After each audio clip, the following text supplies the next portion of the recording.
Welcome to Nick and Dave Deep Dive the Metaverse, a podcast exploring cult classics, subculture, and geek media. I'm Nick. And I'm Dave. And we will be your tour guides for this deep dive of Alex Proyas' 1998 Neo-Noir Gothic horror sci-fi mystery, Dark City. Gothic horror. You threw that one in there. I was going to call it the Australian-American neo-noir science fiction box office bomb. Dark City. It is, it was sort of a bomb, but it has become very highly regarded over time. Yeah, it's over time people have gained an appreciation for what it was trying to do at the time. I think that this had a problem of being just instantly overshadowed by The Matrix. Yeah, the following year The Matrix came out, and the same year as this movie, there was a lot of big movies. Yeah. Like I think Titanic came out in 1998, which just took all the wind out of everything. Yeah, this was like a quirky, weird movie. I remember this came out. I lived in Texas. Okay. I've been trying to figure out if you. I remember a group of us went and saw it of our friends, and I didn't think you were there, but I couldn't come up with a reason why you wouldn't have been. Yeah, I was in Texas at this time, and I don't think I saw this movie. I don't remember it. If I did see it, I wasn't watching the movie much. Yeah. I was very excited about this movie because it was the next, the follow-up to The Crow from Alex Proyas. That's really the thing. Like, for me, this is the Crow 5-star movie. Mm-hmm. This is Alex's next movie right after. So I was excited just for that. Also, huge Kiefer Sutherland fan. Yeah. I love his movies. I mean, Lost Boys, etc. A lot of return metaverse classics here with Kiefer Sutherland, Jennifer Connelly from Labyrinth, Alex Proyas, a lot of returning familiar faces from things that we've covered before. Well, and I mean, we got the guy that played Count Adamar in Knight's Tale as the main protagonist. So he's like, I love him in that role. He's so good as an asshole. It is, and he's like, I'm spacing on the guy's name. I think it's Rufus Sewell. Yeah, Sewell. Yeah, Sewell. Yeah, so. He was a hot actor for a little bit there at the end of the 90s. Minute, yeah. And then you don't see a lot of him anymore, but I've liked him in everything he's been in. Yeah, for sure. I remember kind of not quite getting this movie at the time. Mm-hmm. Like I definitely didn't watch movies the way I do now. Like I have a lot more appreciation for the different styles, the noir style, the cinematography and stuff. Yeah, like when they intentionally slowly tease out a story. Mm-hmm. When I was younger, I just didn't have any patience for that. Right, totally.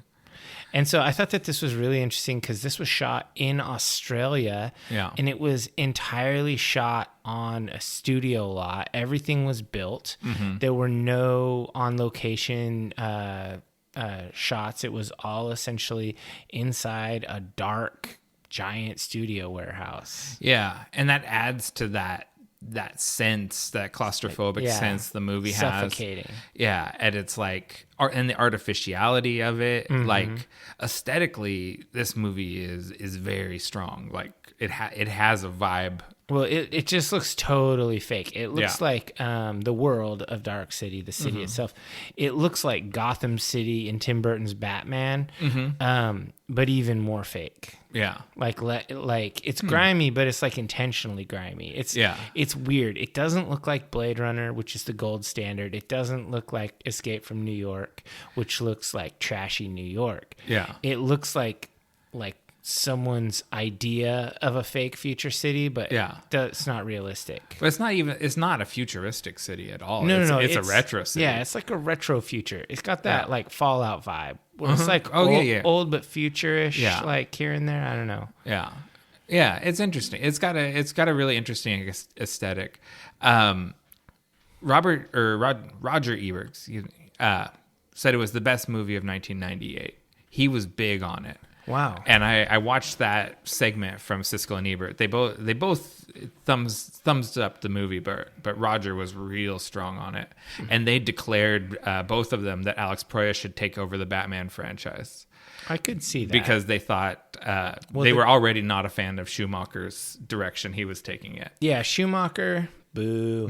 You should. Just said you loved Lost Boys just moments ago. Oh no. Divers, go back and listen to the Lost Boy episode. I sat there and bemoaned that 50% of the movie was for little kids, but the other half was for adults. So it was two movies joined together. They needed to get rid of everyone named Corey. Harsh. Justice for the Frog Brothers. Yeah, that's actually the Frog Brothers B plot is the part I don't like. I think it actually robs the movie of its vampire like horror nature. The other part, I could make a 40-minute fan edit that's fucking dope. You think you could? I don't think you could quite cut the Frog Brothers out of it. No, because they're part of the final fights and stuff. Anyway, on this movie, we're off track. I guess I just wanted to note that I thought it was really interesting that this was totally put on, done on sound stages and whatnot, and how they intentionally went for a small budget so that they could have creative freedom. Yeah. Proyas was saying that the larger the budget, the less freedom you have. That's true. And I also think a lot of, even though he is Australian, I think people film in Australia to be far from the studio. Like that's one of the advantages to Australia and New Zealand. It's like no one's going to fly from California down here to check on us. Yeah, for sure. And this was made for $27 million, and it basically made $27 million after all was said and done, and that's generous. Yeah, that's tough. That's a tough one, and it's sort of kind of amazing how few movies Alex Proyas has on his IMDb, and I think it's because he really The Crow was his real only hit, and everything else has been cult status movies. Yeah, he doesn't make movies that make money. Yeah, unfortunately, true. And I like his artistic vision to a certain point, but I also sometimes think that he's too much in his own head, and he's kind of he's trying to make a movie guy's movie. He's not trying to make a movie that's like actually entertaining. He's the type of person who, like, if there's like 30 Easter eggs in a scene, he's happier than if the scene has like really excellent drama. I can see that, yeah. Anyway, so let's go ahead and roll for initiative. Okay. 6. 11. Yes, go ahead. Okay, so first up, it's kind of a two-parter. Basim Tariq, the director or the assigned director for Blade from Marvel Studios, dropped out of the project about 2 weeks ago. Oh, snap. And Alex Proyas? Is he available? He'd be a good fit for Blade. Blade. I would definitely see an Alex Proyas Blade joint. I was thinking Del Toro. He made his career off of Blade, so it's a return home, I think. But anyway, so he exited the project, and then some 2 weeks later, Marvel pushed back the whole slate. So there was a lot of fear that they were just going to push ahead.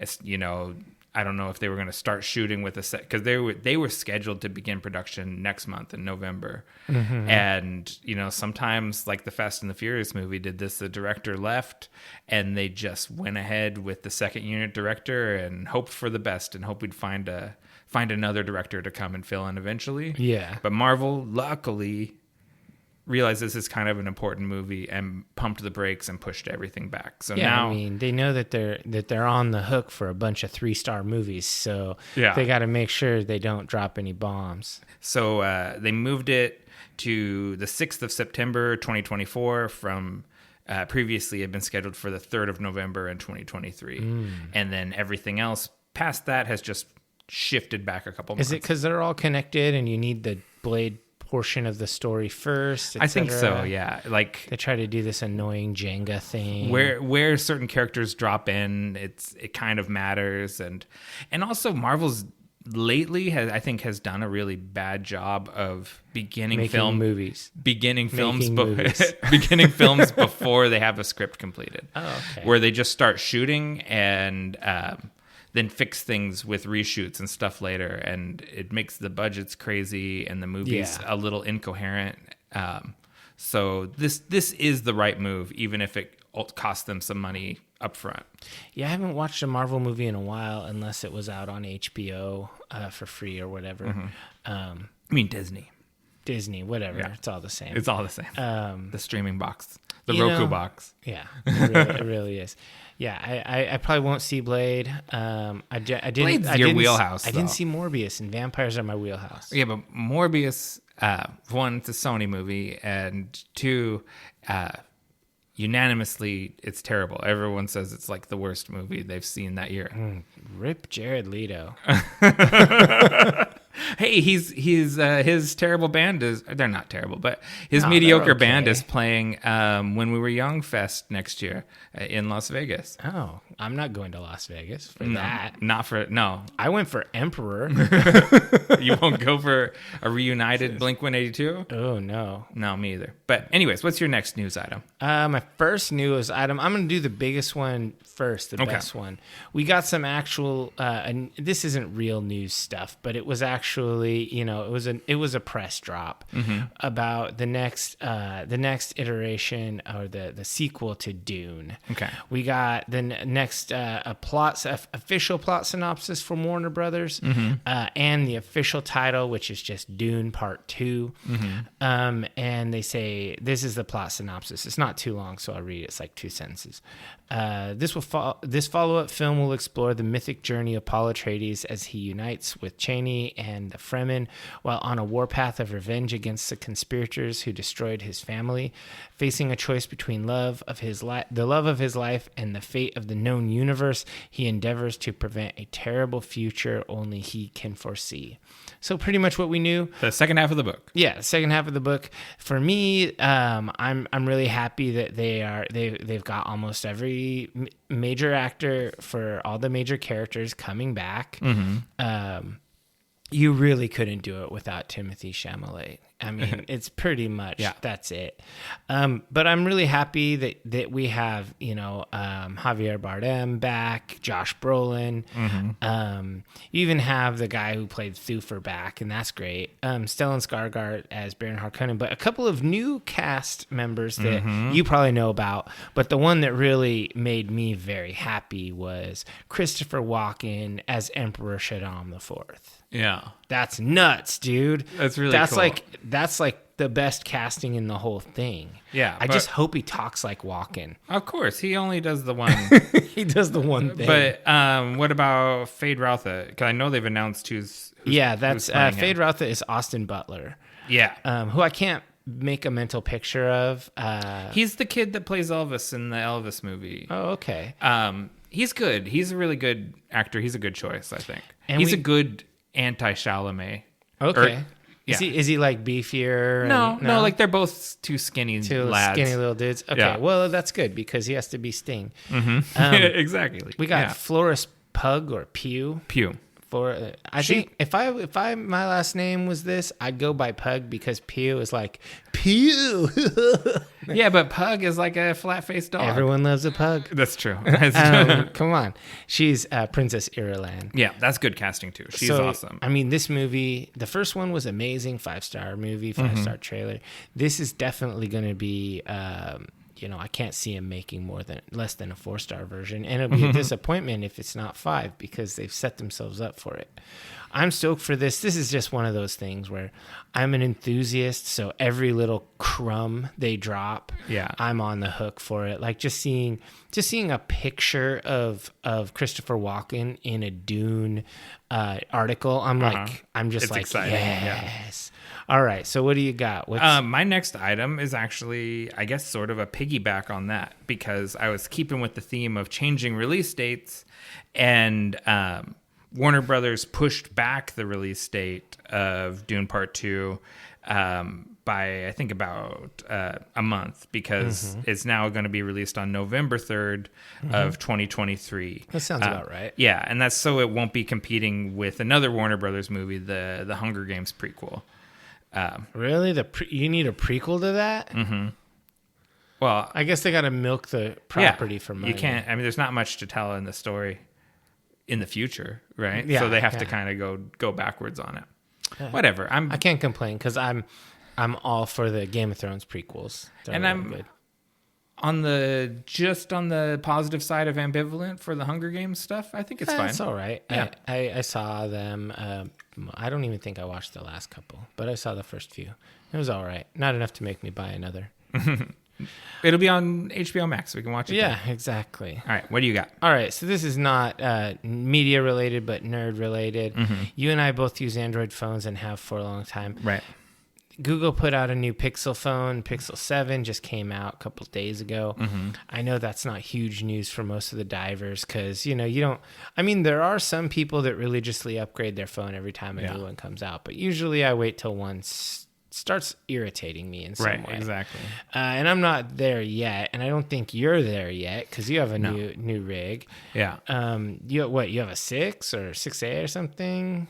I think it's a 6. I'm not, I think it's a 6. You have a pretty good phone. I went Samsung because I was off step when my last phone broke. Oh, okay. But the reason I bring this up is because, of course, maybe the divers need Actually, a new I have a 5. device. I have a 5. Lisa's got a 6. Oh, okay.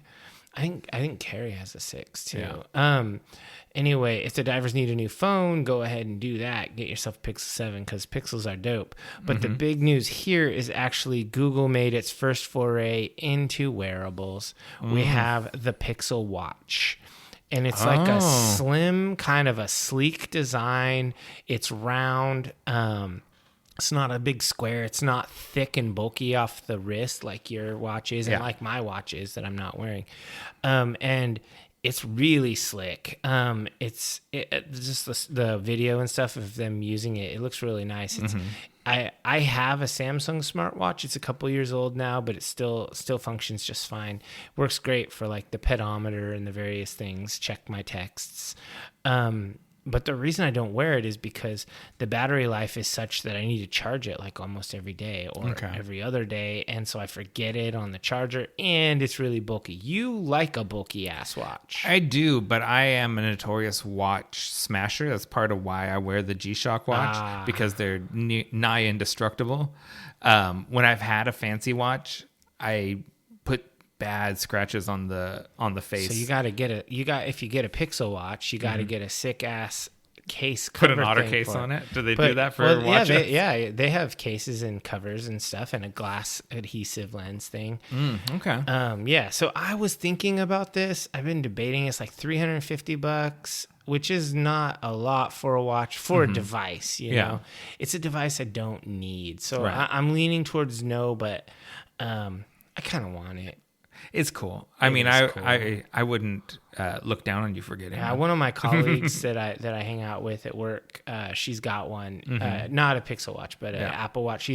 She's an Apple person, and her watch does a lot more stuff than my watch does, and I think this Pixel watch would do a lot more. Yeah, the Apple people they'll make you jealous of their watch. I'm never jealous of an iPhone, but the watch is like, the watch does a lot of cool stuff. And this is that.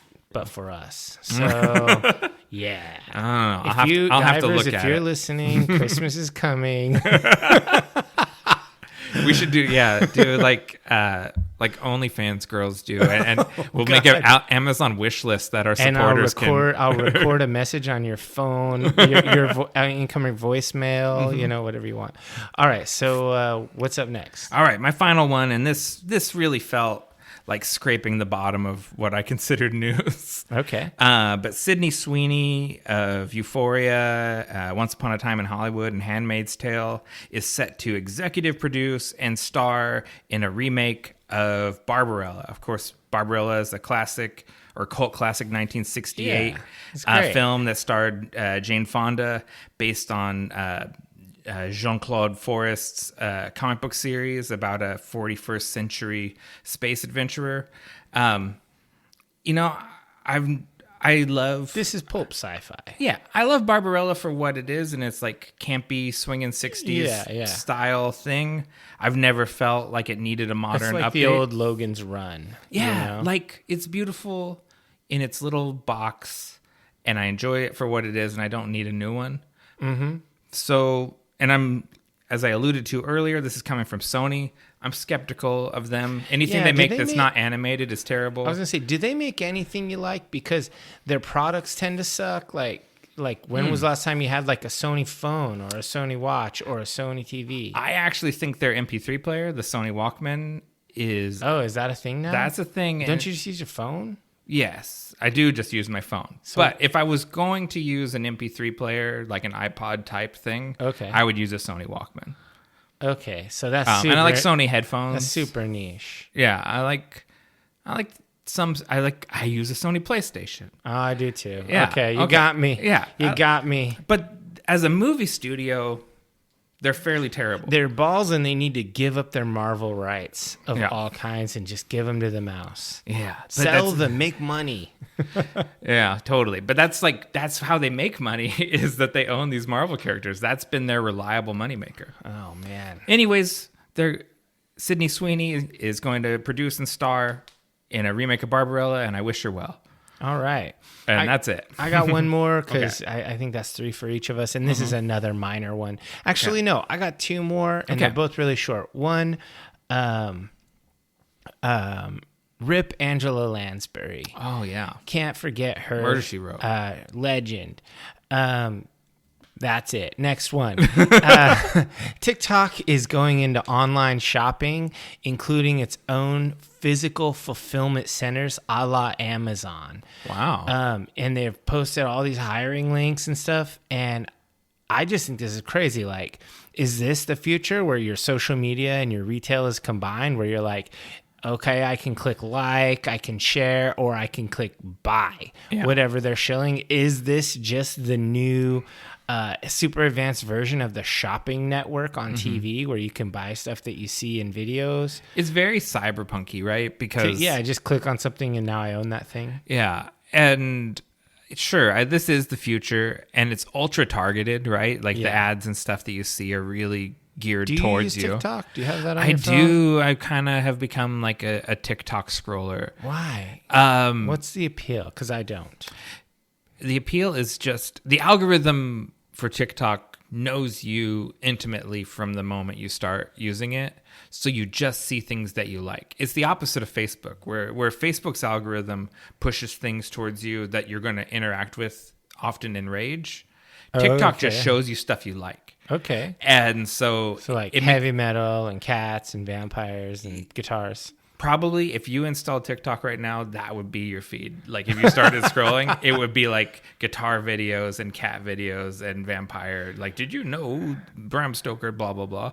And like, because it mines your phone, right? And looks at what everything you've ever done. It knows what you look at, and it just shows you stuff you like. So it's very difficult to swipe away.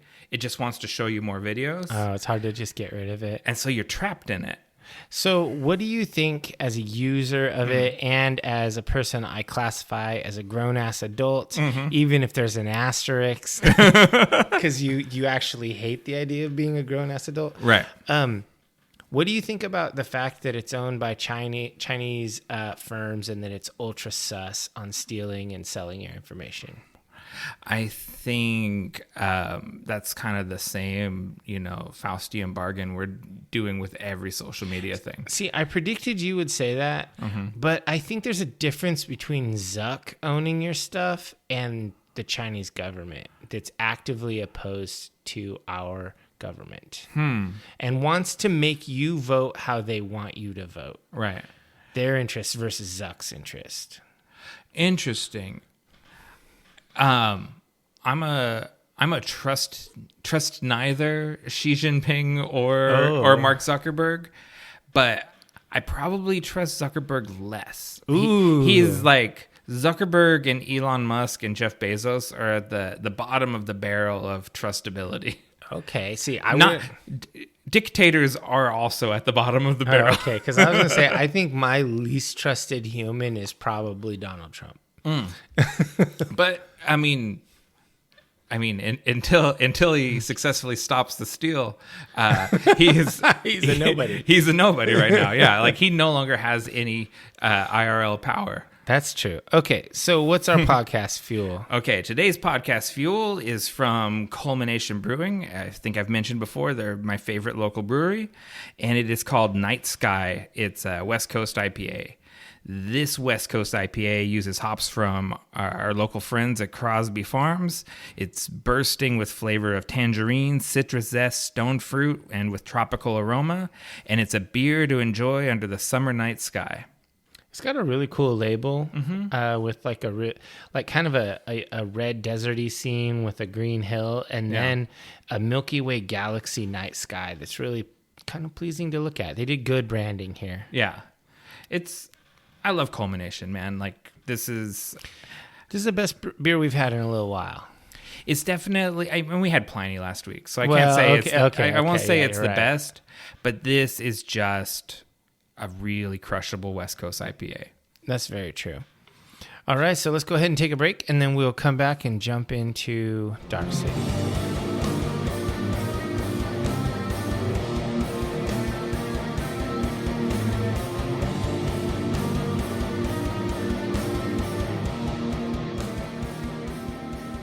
Welcome back, divers. Let's dive into Dark City, 1998, directed by Alex Proyas. My favorite thing happens right at the beginning, a voiceover.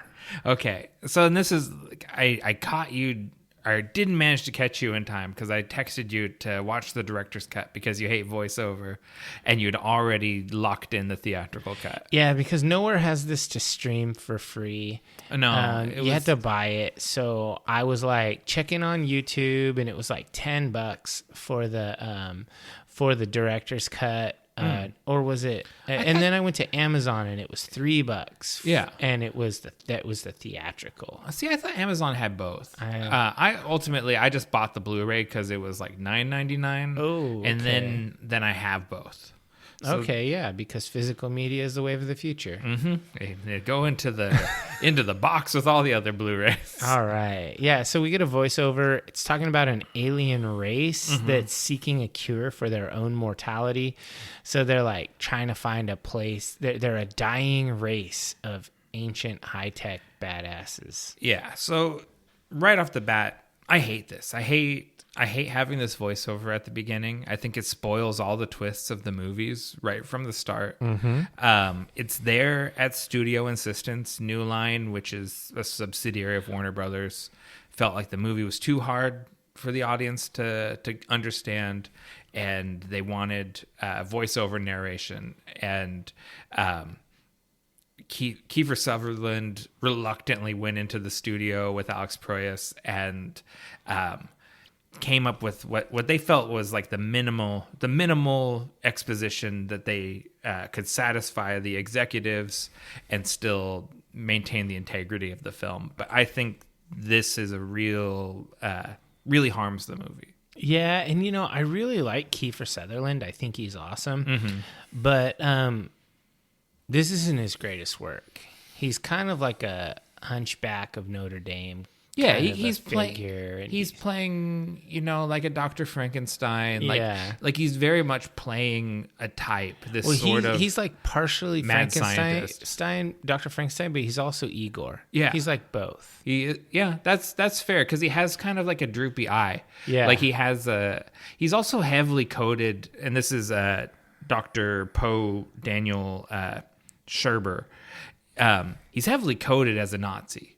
Yeah. With the haircut, the little round glasses. He uses a Mauser pistol later in the film. And he has this line about, how his scientific knowledge made him valuable, so they kept him. And it's like, I never quite got like what the Nazi thing was about. Like he represents a Nazi scientist, but I don't know to what end.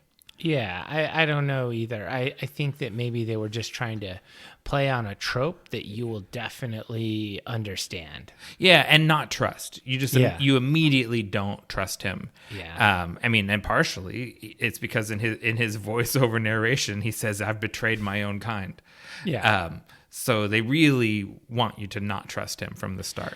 Yeah, then it opens up with, we got Dr. Schreiber, and he looks kind of dapper, like he's dressed in dapper clothes, but he looks frumpy and like flustered. He's got the Van Helsing outfit, right? He's got the Peter Cushing Homburg hat and overcoat. I didn't even put that together because Peter Cushing looks so cool. Yeah. Like instantly, if you watch Dracula and you see Peter Cushing, you're like, I want to be him. But you don't feel that way about absolutely Nazi scientists. I'm like, I want to kick that guy in front of one of these retro cars. Okay, that's a strong reaction, but I think I think that's what they want. Yeah, you're supposed to not like him. He's You're supposed doing to not everything off-putting. Exactly.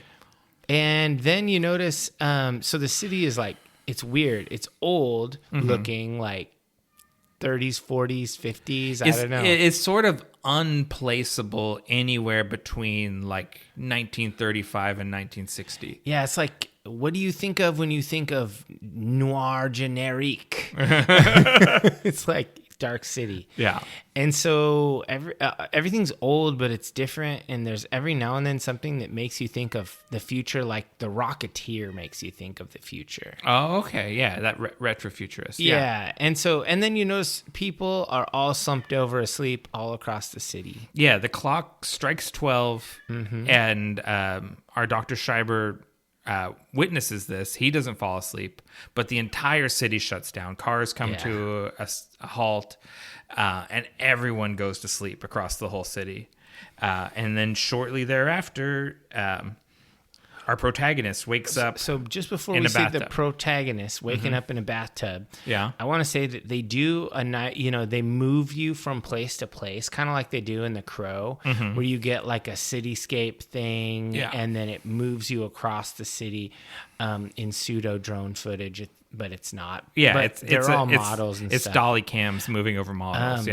I gotta say, these models look pretty fake. Like the whole thing looks very plastic, like not literally plastic, but you know what I mean. Yeah, I mean, I think it looks the same as the city in The Crow. Like, I definitely thought that it looked less realistic than the city in The Crow, because it's cleaner, but it's like it's grimy in an organized way. I don't know if that makes any sense. Yeah, I mean, what the vibe I got, I mean, because it's clear when it's all sets, right? Yeah. So there's no real city, but it's clear when we kind of shift over into the models and things this like is a model into miniatures. Yeah.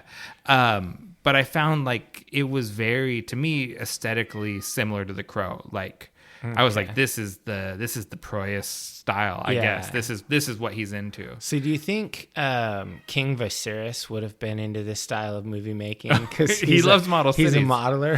He loves model cities. I'm into this style of movie making. Yeah, I do think it's cool. And I did want to note that the lighting, it looks great. Like they light this super well. It reminds me of The Crow, and I also noticed the sound design was really spooky and really heavy-handed, but in a good way. Like you feel immersed in this sound. Yeah, and I think that really worked. And I was going to call him out later, but I guess I will just do it now since we're talking so much about it. Dariusz Wolski, who is the cinematographer, he worked with Proyas on The Crow, and they're back together on this, and the two of them together are dynamite as far as I'm concerned. They make really good looking stuff. They both have an aesthetic that lines up just like perfectly with each other. Yeah. And then we get to John Murdoch awakening in a hotel bathtub.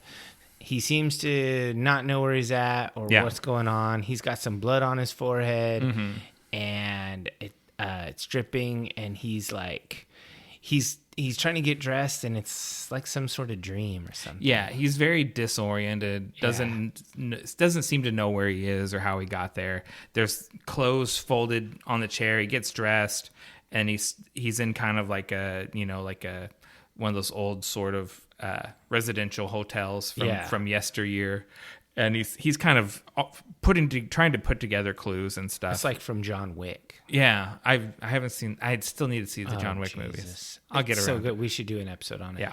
Anyway, so then Morpheus calls Mr. Anderson and tells him to get out. You can't skip over the goldfish because I think it's... Oh, in the tub, you think that matters? The goldfish matters for a couple of reasons. One, the first reason, as he exits the bathroom, he knocks over a fishbowl, breaking it, and there's a goldfish flopping on the floor, which he scoops up and puts in the bathtub. So the first thing is just on a basic character level, it's showing just sort of altruism and empathy, right? Like that... he cares about this living thing and rescued it. On symbolism level, he's the goldfish breaking out of his bowl. He is the fish out of water. But here's the thing. Like, maybe I'm jaded, and maybe I've read too much about writing stories and whatnot, because there's literally a book called Save the Cat, and the idea about writing stories, specifically screenplays, and one of the things it says is, if you want to make a character instantly likable by people, have them save an animal. Right. And so I was just like, when I saw him grab the goldfish, I was like, womp womp, heavy-handed storytelling. I guess you can't write good stories. You just used a trope. It's like making the Doctor ugly so you don't like him. That's cheap. The whole movie is an homage to tropes, right? Like, when you're making a noir movie, which is it's intentionally a retro thing already. Sure. Where I think Blade Runner had a healthy DNA of noir, and it didn't use a cheap storytelling thing like that. Okay. I just thought the same thing. Like, make the bad guy ugly.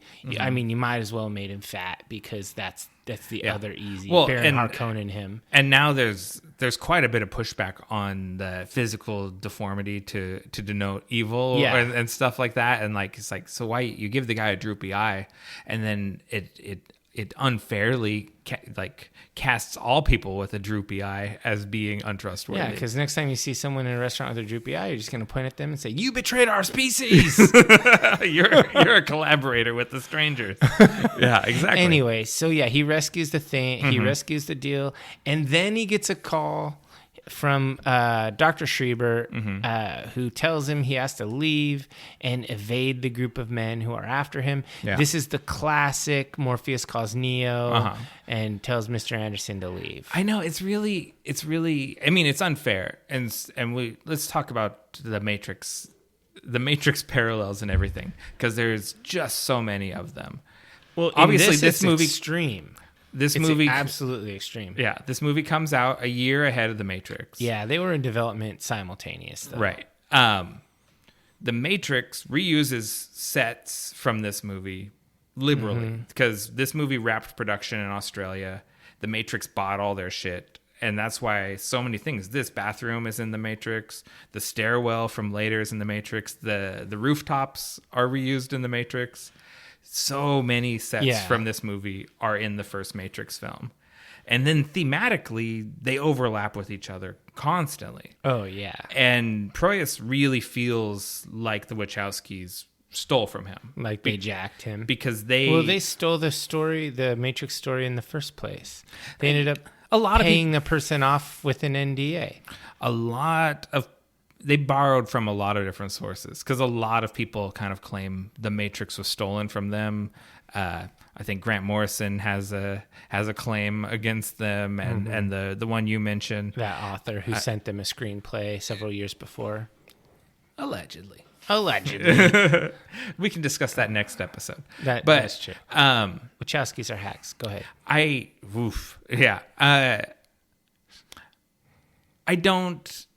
I think there's a lot of parallels, and perhaps seeing an early cut of this movie influenced them. I can't imagine they changed their script to match this one. I think you have a Deep Impact Armageddon situation here, where it just sort of happens naturally that two movies thematically match up at around the same time. This happens really frequently. Yeah, it's kind of annoying, actually, from a consumer's point of view. Yeah, but it's just a collective consciousness zeitgeist thing that happens. See, I feel like this is like a noir. This is like a noir sci-fi, and we have then The Matrix, which is like a post-apocalyptic cyberpunk movie. It's like this movie doesn't even belong in the Cyberpunk series. No, I think it's only on the list because of its connections, or thematic connections to the Matrix. Yeah. And, the one I've been thinking about it all week. The one thing that kind of thematically makes it cyberpunk is just the mind wiping and memory implantation theme. Sure, yeah, that is a trope. That's a big part of it, and but otherwise, there's no cyber, there's no punk. exactly. It's almost closer to steampunk. If you were going to put it into one it of those definitely looks more steampunk. Yeah. I mean, there's not as many gears on hats, but but there are gears. There's a lot of gears, and there's steam. we get goggles, and round glasses a lot. Yeah, it has more in common with, and the same thing with 12 Monkeys. That has more in common aesthetically with steampunk than cyberpunk. Yeah, that's true. 12 Monkeys was loco. I was following this a lot more. Okay. So let's get back to the plot. We did a big tangent. He gets the call from Morpheus. He busts out of there. As he's leaving, he comes downstairs. Everyone in the hotel is asleep. Mm-hmm. And then the clock chimes, and everyone wakes up. And he gets hassled by the receptionist. Tells him the automat called. You left your wallet there, and they want you to come get it. Yeah. You got to pay for more time there. Yeah. Your 3 weeks that you paid for are up. Geez. And I brushed past. There's a dead body in the room. Yeah. There's a lady who's been ritualistically carved up and a bloody knife. And he's got blood on him. He's like, me? Yeah. What? Yeah. He's definitely set up to feel like he murdered this woman. And for all appearances, he did. Mm-hmm. I kind of thought the front desk guy was a complete prick. He is. And then it is interesting, like, then people show up to look for him. Mm-hmm. And I was like, holy shit, the villain from Who Framed Roger Rabbit is in this too?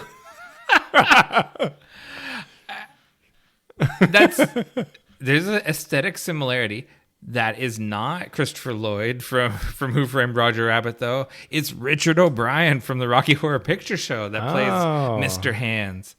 And I just was struck, like, he doesn't look like he aged a day in the 30 years between Rocky Horror and this. Like, he's well preserved, dipped in formaldehyde or whatever. That's awesome.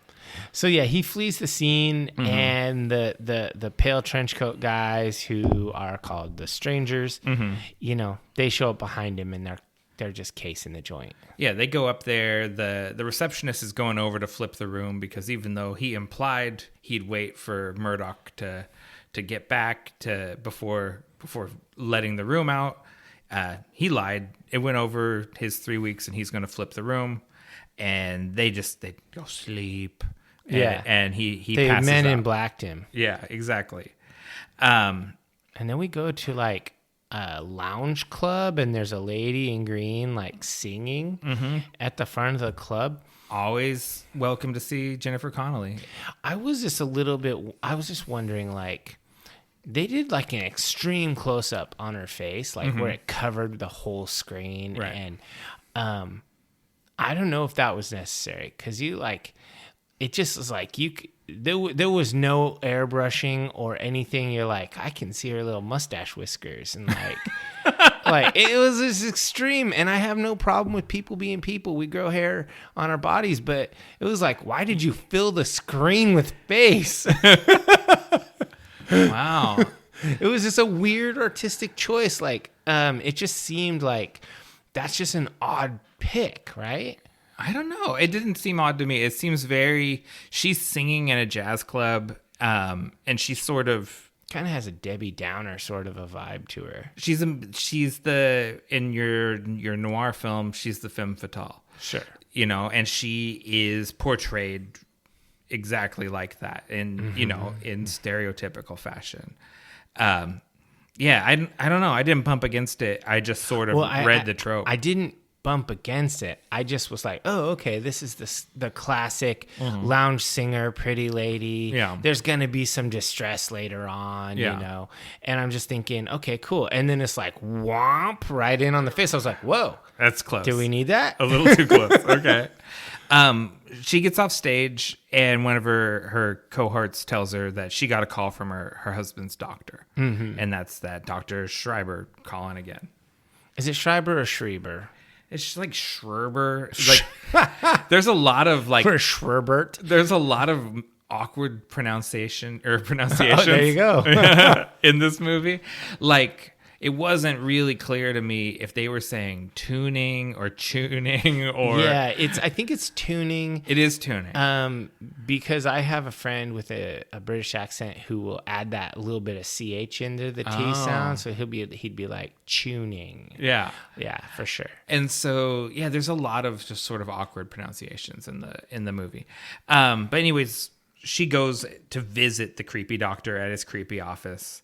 And we sort of shift from film noir into German expressionism when we get to the doctor's office. Yeah, because he has a real mad scientist lab. Yeah, it's pretty nuts. Mm-hmm. And he's just like, your husband had a psychotic break. Yeah. And she's like, I didn't know you were his doctor. Oh, yeah, he talked to me after you cheated on him when he was having mental problems. And she's like, oh, snap. That's why he didn't tell me about it. You're like, that's why he didn't tell me about his doctor. That's why he's been gone for 3 weeks.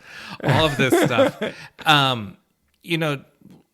We'll uncover this as we go. But everyone has implanted memories. Right? Yeah, they're all scrambled, and so everyone sort of always feels a little bit lost and like they're trying to catch up with their own story in progress.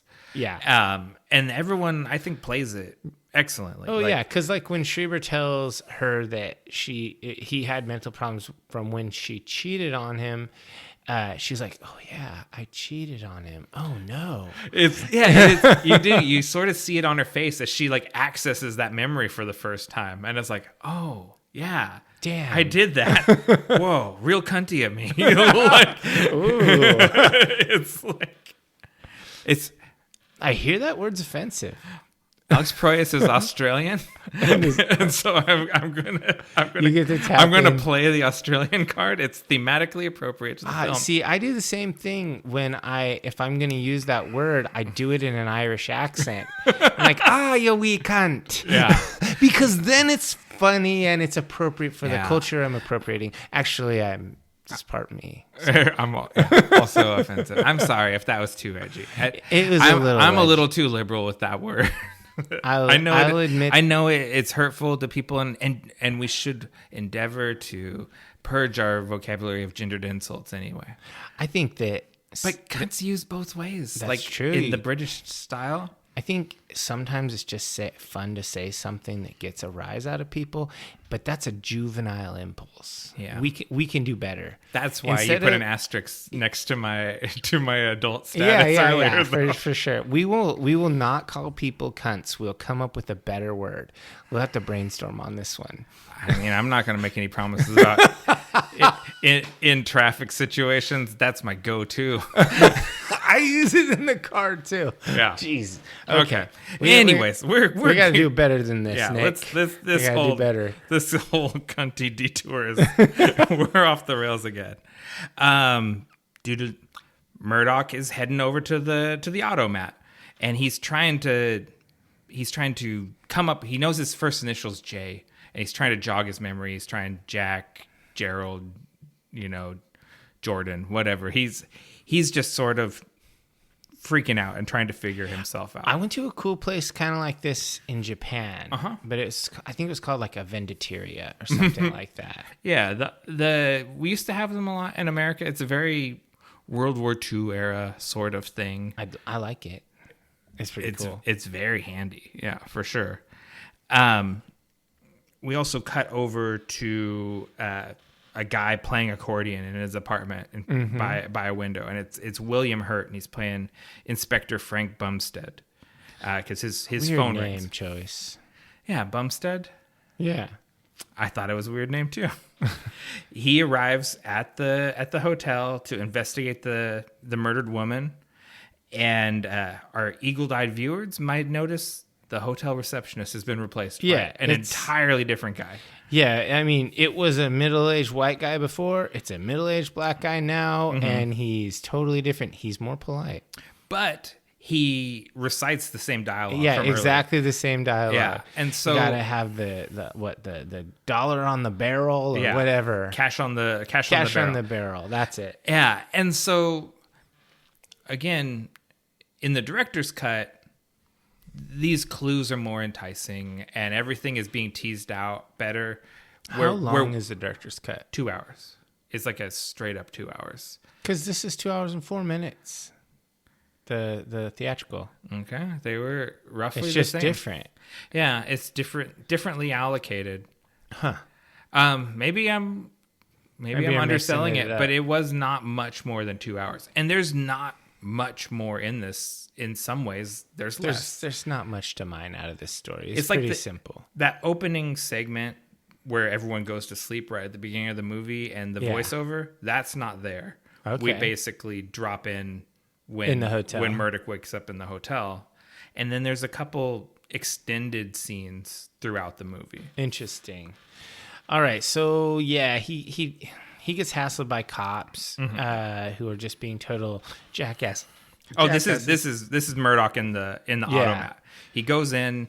He gets hassled by the guy working at the automat. First of all, because there's the guy that actually puts food into the different boxes, and he puts his wallet out into a box, but it doesn't. He doesn't open have money to open it, and it doesn't open. And then those cops walk in, and he gets nervous.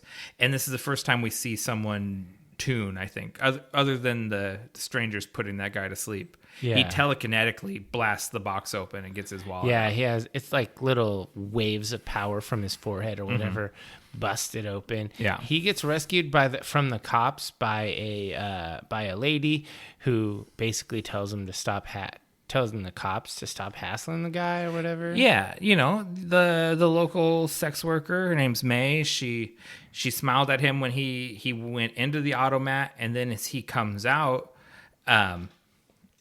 she basically rescues him from the cops, and she takes him to her red light apartment across the street. And the cops basically, once they know he's just a good old man down here to solicit a prostitute, they just leave him on his way. Yeah, best to leave. They must be getting kickbacks or something. And then he has like a few weird flashbacks where he like at that point there's some flashbacks in his mind like of him like cutting someone or whatever. Like this, I don't know. It just seemed weird and off. Does he have a flashback there? Okay, I missed that. If he did, And then he goes into the apartment and there's a fish in the tub.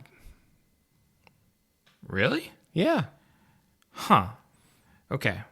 Did you miss the fish in the tub? Oh no! That is his apartment because we cut back over to the detectives. Oh, okay. That's not May's apartment. Okay, maybe I'm just totally not paying close enough attention. That's his apartment because Inspector Bumstead is asking the deputies is what kind of killer stops to save a goldfish. Okay, so my bad. Yeah, you're transposing the two scenes because we are cutting back and forth between them. It was not clear what was going on. I think you were taking a note. I might have been, but I will say that this movie in general, it's not intuitive to follow.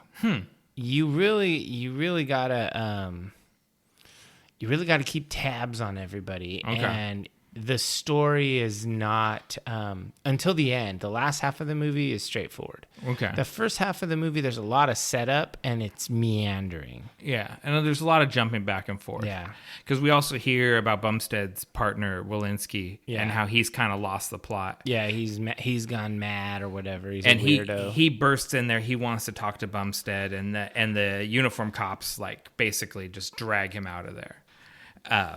And then we cut over to Walensky's office, and he's got like the conspiracy theorist corkboard, and Bumstead.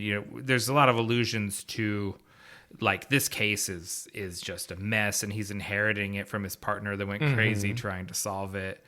And right around this time, Emma shows up in the police station, and she goes to Inspector Bumstead to say she wants to file a missing persons report, which is not really what inspectors do.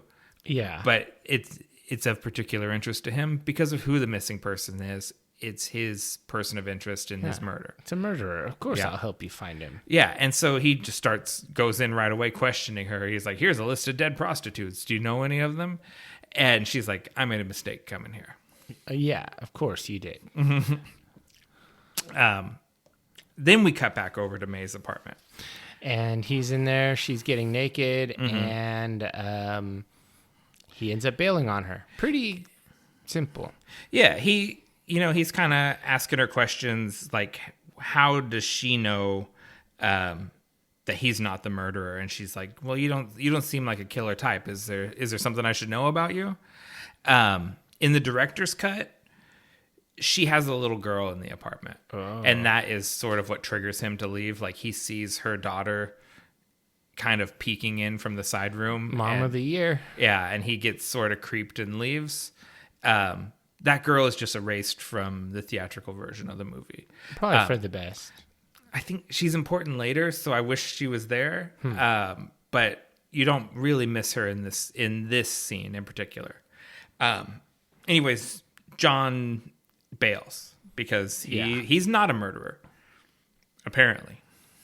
And then he like walks. Next thing you see, he's walking up. Like there's like this big sign with like a lady waving on the beach, and it's like a metal sign or whatever. Yeah, it's advertising Shell Beach, which he has a postcard for visiting Shell Beach. Yeah.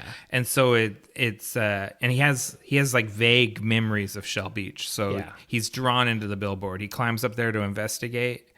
And then once he gets up there, he realizes his pocket and his overcoat is filled with newspaper clippings about all these murders. And he starts to have like existential crisis. And then that is interrupted by the strangers, Richard O'Brien and his other goons.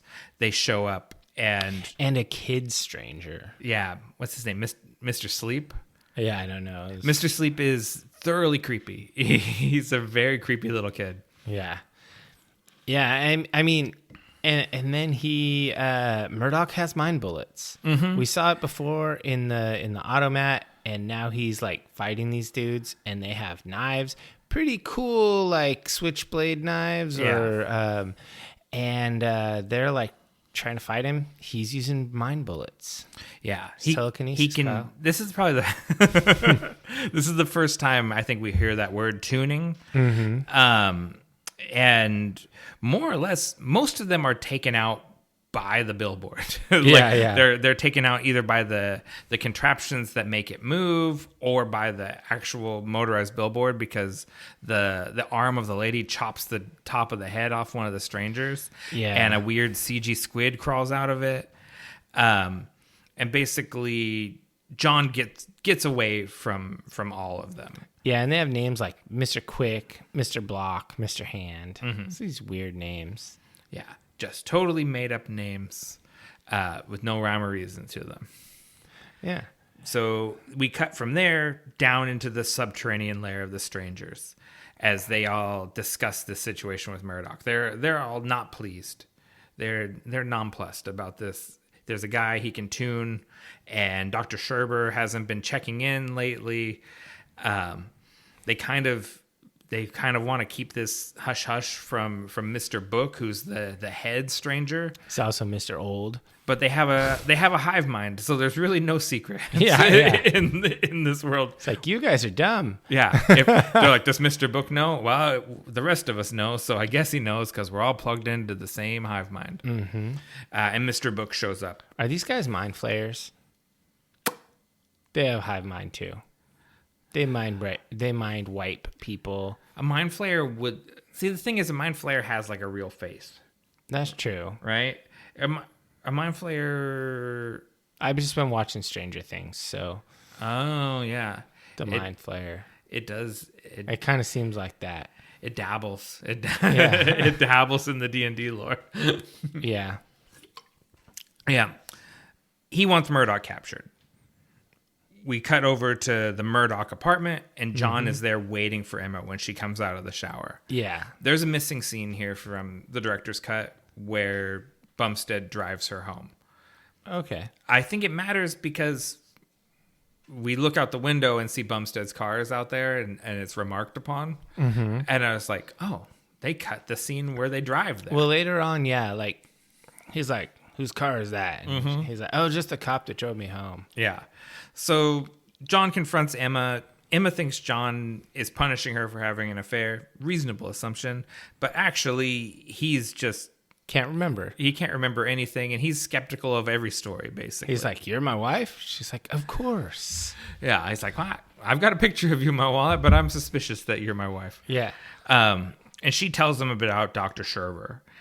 And, cut over to Dr. Sherber. He's down at the local health club, swimming in a T-shirt like a fat kid. Yeah, he's like the YMCA. Mm-hmm. It's good times. And his rest and relaxation is interrupted by the strangers.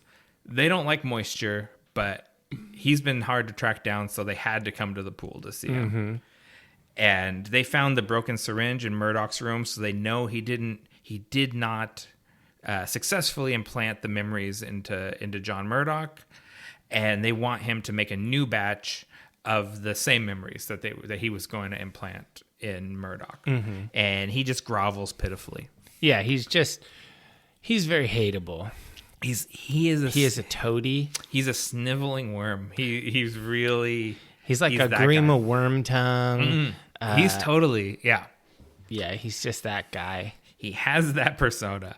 It's unlikable, but I think this is a good Kiefer Sutherland performance. It's a good performance. It's just like, man. It's way out of line with the stuff he usually does. Like, he's usually more like of a Chad, right? Like, yeah, he's supposed to be. He's more of a heroic sort of leading man guy, and he's a real weasel in this movie. Yeah, I just think that like Kiefer Sutherland was in some of my favorite movies. Like, he was in Lost Boys, he was in Young Guns. Mm-hmm. Why is he got to be this guy? Like, come on. I think sometimes when a guy, we should do westerns, and Young Guns has to be on it.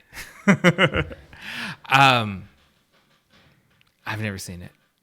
Okay, so Divers, what do you think? Do we make a series of movies Nick has never seen that are the ones that I need to see? I mean, like, that would be my favorite series, because I love a reason to watch the movies I haven't seen. Because we get John Wick, mm-hmm. we get Young Guns. Like, we could get some good ones on this stuff. But sometimes it ends up like Top Gun, and I watched that movie, and then I was like, well, I know exactly why I never had seen it before, and I could have never seen this movie. It's just like a bro homoerotic fantasy military worship.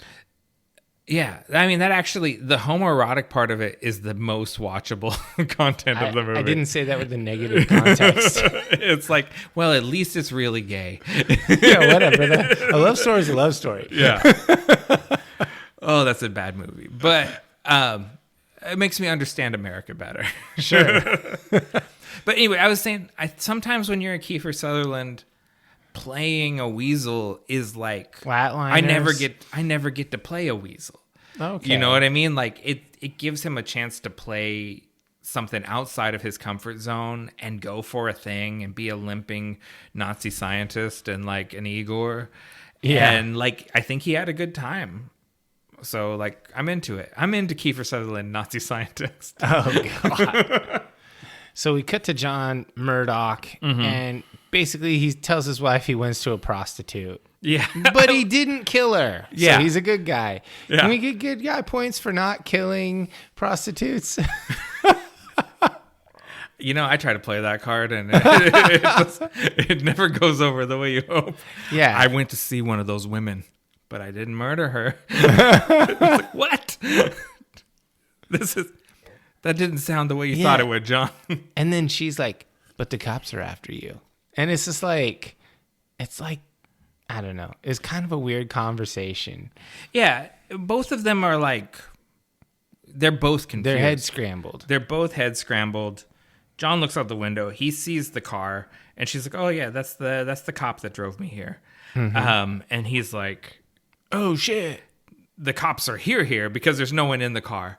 He bursts out in the hallway. Of course, Inspector Bumstead is there in the hall.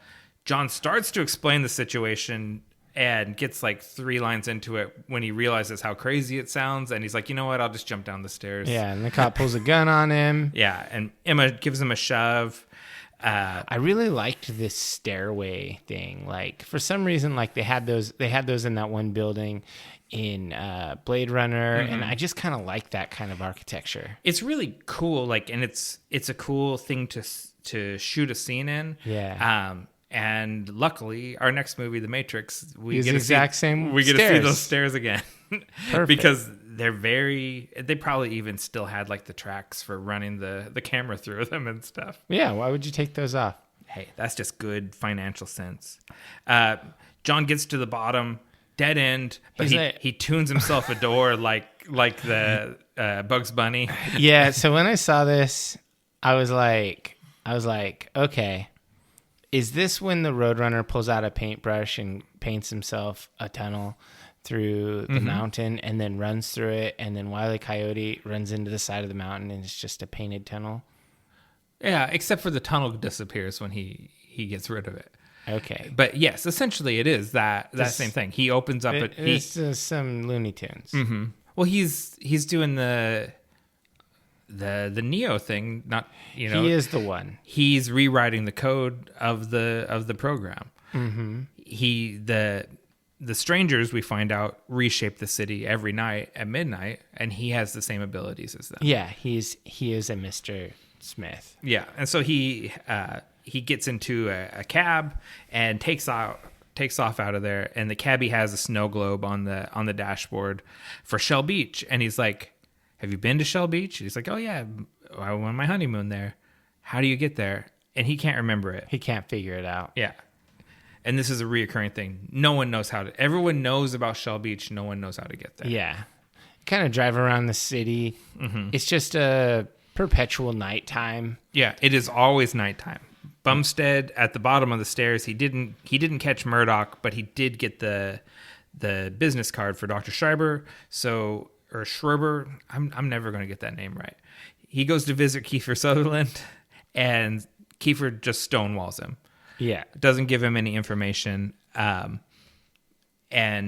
Murdoch was on the same path. He's also going there, and he basically just waits for the inspector to leave and then starts tailing. Yeah, it's kind of creeping. Yeah. At this point in the movie, I was like, this is not Cyberpunk at all. Not at all. It checks 0 boxes. Like, tangentially, mind wiping, the lighting, the sound. I don't know. There's no techno stuff. There's no electronic. There's no jacking in. There's no internet. I mean, I have yet to see a phone, right? No, we have phones. Yeah, we have good old dial-up rotary phones. Yeah. No, I totally agree. I didn't remember the movie very clearly, but similarly, there's nothing. Even the high technology stuff is very like German expressionist gears, and like the high tech stuff is low tech. Yeah, it exactly. doesn't, and it's like they implant memories with a syringe filled with dye. It's not like a chip that's plugged in. It's not like a flash drive. There's no cyber anything. Yeah, it's super low tech. So basically, the inspector he goes to the detective's place. He goes to meet up with his old partner. Yeah, Walensky, and he's drawing on the walls and making spirals. And he says that he's been all over the city, and no matter where you go or what you do, you cannot leave the city. Yeah, he's got drawings of the strangers on the walls. He's dropping a lot of like accurate exposition about what's going on, but it just sounds like crazy talk. Yeah. Basically, he's like the first person. He's the John the Baptist, right? To our Murdoch's Jesus, where he's had the revelation prematurely and no one's ready for it yet. Murdoch follows the doctor. He gets to a dead end, and then a door appears on the wall, and the doctor goes in, and he gets in like one of the doom buggies from the Haunted Mansion at Disneyland. Oh yeah, and rides it down into the tunnels. I was like, that is the hokiest little trolley thing I've ever seen. And like, I guess in the making of, like, they were running out of money and they couldn't really do this how they wanted to do it, and so it's literally like lo-fi. For most of those shots, it is a model with puppets. It's not even real, like a real person in a full size thing. Yeah, it's nuts. It does not look awesome. Yeah, and they go down into the underworld, and the strangers are down there, like building, like Santa's workshop style, building personal items to plant in people's houses for the backstories that they're giving them. They're like making diaries and heirlooms and stuff, and we get to see how Dr. Sherber crafts memories, and it's very like colored dyes like that represent different I think we call him memories. Dr. Sherbert from now Dr. on. Sherbert? Yeah. All right. I'm on board I with like this. sherbet, so at least it's a positive reinforcement. Even that's a weird thing though, because we don't pronounce it the way The sherbet. Yeah, the way it's spelled. Yeah. But anyways, Dr. Sherbert, Mr. Book shows up to intimidate Dr. Sherbert, and he starts questioning him about Murdoch, about, he doesn't believe that, a human can learn their gifts and all this stuff. Yeah. And Sherbert's like, oh, maybe he's the next step in human evolution. Isn't that what you want out of this little ant farm or whatever he calls it? Mm-hmm. And Mr. Book tunes him off. A zoo. Oh, a zoo. That's right. And they're you looking, called it an ant farm. I called it the alien ant farm. And these guys are looking for the human soul, that which makes us different and why we are unique individuals and not just a hive mind. Yeah, because somehow it's the key to their survival is understanding human individuality. Well, because then they can be like us. They can be individuals or something like that. Yeah, but that doesn't really Doesn't make any sense as far as why are they dying or any of that stuff. That's never The movie explained. doesn't make sense. The core motivation of the bad guys is not logical. I'll give you that. And so right about then, it's time for the clock to hit midnight again. Because we're just running on a 12-hour clock, and when it hits midnight, everyone goes to sleep. And we see what the tuning is like from the point of view of the strangers. While they build people new lives, they remake the city, and our guy John stays awake through the whole thing, and it's all fairly traumatic to him. Well, and it's pretty dope because during the tuning, we have the opening sequence from the Game of Thrones TV show where all the little buildings are building grow up? Yeah. Okay. They grow and move and shrink. And as a castle gets taken or destroyed, it shrinks down into the earth. It's just like that. Yeah, I think, obviously effects have advanced a lot since then, but just the concept and the execution, I think it's done really well. It's pretty good. And it's suitably freaky. Like if you are watching this, like we see a couple and it's like the guy, he's complaining about his job on the night shift at the plant or whatever. And then they remake their lives where he's like some sort of executive. Yeah, he's rich. And they live in a giant mansion. Like they make their little tenement apartment into a giant mansion. And the table gets bigger and silver platters are on it. And the whole thing is just like they're playing Sims with these real life people. It's totally Looney Tunes. Yeah, and it's all fairly bizarre and weird. The doctor comes out. He's with a couple of strangers, and they've got an unconscious man. And Murdoch watches the whole thing while they take him to his new job at the barbershop, plunk him down in the chair, inject him with memories, like right in the forehead. Right in the forehead. Yeah, it's very that's very uncomfortable. Yeah, and the doctor's doing this stuff too. He's injecting people. Yeah. And then basically Murdoch catches Sherbert and he uses the tuning to fling him back. Yeah. And he's like, the doc is like, I can help you learn to use your abilities. Yeah, he basically makes the pitch of like, you're special. I know how to help you. You just need to trust me and let me implant you with new memories that I made for you. And who would trust this guy? He has a droopy eye. It's already been established. Droopy-eyed guys are untrustworthy. And he already named himself a traitor to his own race in the voiceover. Yeah. So you would absolutely never trust him. No. Then the clock chimes again. I don't know how long we have between 12s, but time is up and the world resumes. Yes. John hauls out of there, and the strangers kind of come over to Dr. Sherbert, and he's very grovelly for them again, like about how John attacked him, and there's nothing he could do, blah, blah, blah. And then you cut to the nightclub again, and you have Emma singing, and it's very Groundhog's Day. Yeah, and because I actually like that movie. That's a really good movie. Groundhog Day is a very good movie. And Inspector Bumstead is there watching Emma sing. Dr. Sherbert and Inspector Bumsteak. And the strangers... I'm just trying to have fun with this because this movie's a little droll. The strangers are... they're very frustrated because they weren't able to set up all the experiments they wanted because somehow, like, where John is, they don't have influence or something like that. He's pushing back against them, and this is really peeing in their Cheerios. So Mr. Hand has an extreme idea, but it's time for extreme solutions.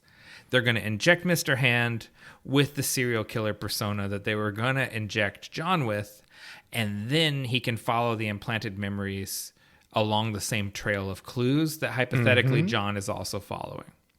What could go wrong? This is flawless logic. I think... Let's inject our guy with the memories we failed to inject the other guy with, and it will give us clues. Okay. I think this is definitely going to work very well. And Mr. Sleep and Mr. This is like 12-year-old logic. Mr. Whatever, the tall one. They all think it's a bad idea, but Mr. Book is like, we're doing it, and Mr. Hand is like, I'm down. Yeah, he wants it. John finally reads the back of the postcard for Shell Beach and discovers it's from his Uncle Carl. And so he decides he's going to go pay Uncle Carl a visit. Along the way, he meets the old hotel receptionist who now runs a newsstand. Yeah. And it's just a little weird, like the way people are moved around. But we're at this point, we understand how everything works. And we get a few scenes of Mr. Hand, like, creeping in the city, like, following Murdoch around and stuff. Yeah, because basically now he has the persona of a serial killer. So the first thing he does is goes to May, who was John's first intended victim. Yeah. And she becomes his first victim. Like the other strangers are like, the way you're acting is illogical. And he's like, oh, human instinct is illogical. Give me the room. I need to murder this lady. And so, he's become a full on like killer, horror movie monster, basically. Yeah. John tries to get to Shell Beach on the subway, but the subway just goes all around the city and you can never leave. Yeah, it never goes back. He meets the crazy cop guy in the train station, and he explains the memory thing to Murdoch. He just tells him straight up. Sometimes one of us wakes up while they're implanting memories, and then they come looking for you.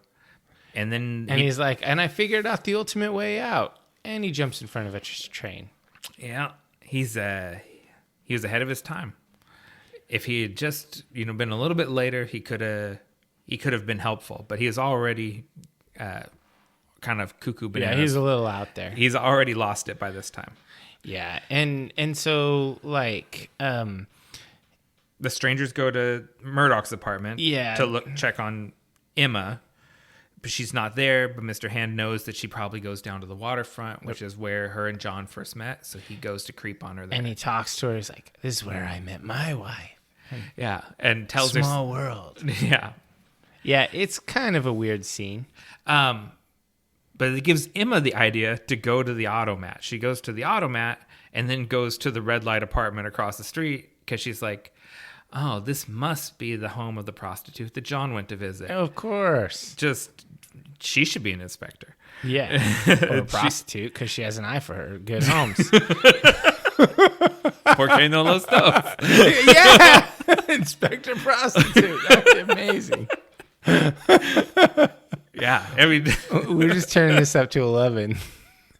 Anyways, she gets there, finds May has been carved up serial killer style, and Inspector Bumstank is right behind her. It's like, gotcha! Because he's been tailing her.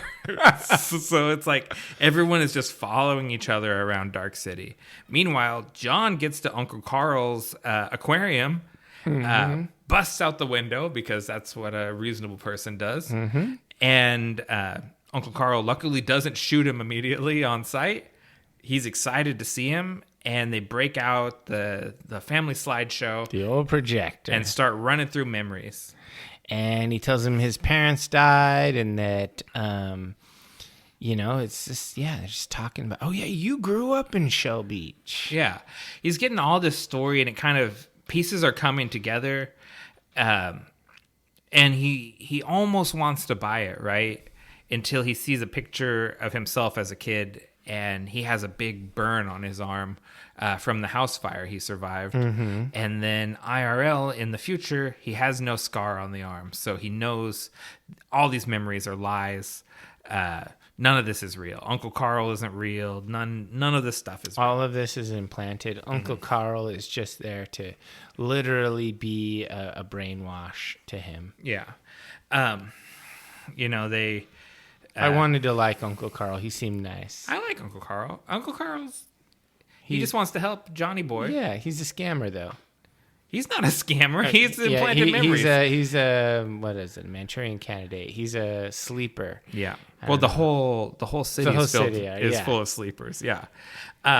Bumstead, he calls the station, and he and Emma, about the there's a new murder, and he and Emma, they leave and they have a little chat about his accordion. And I was like, I can't remember when my mother gave it to me. Yeah.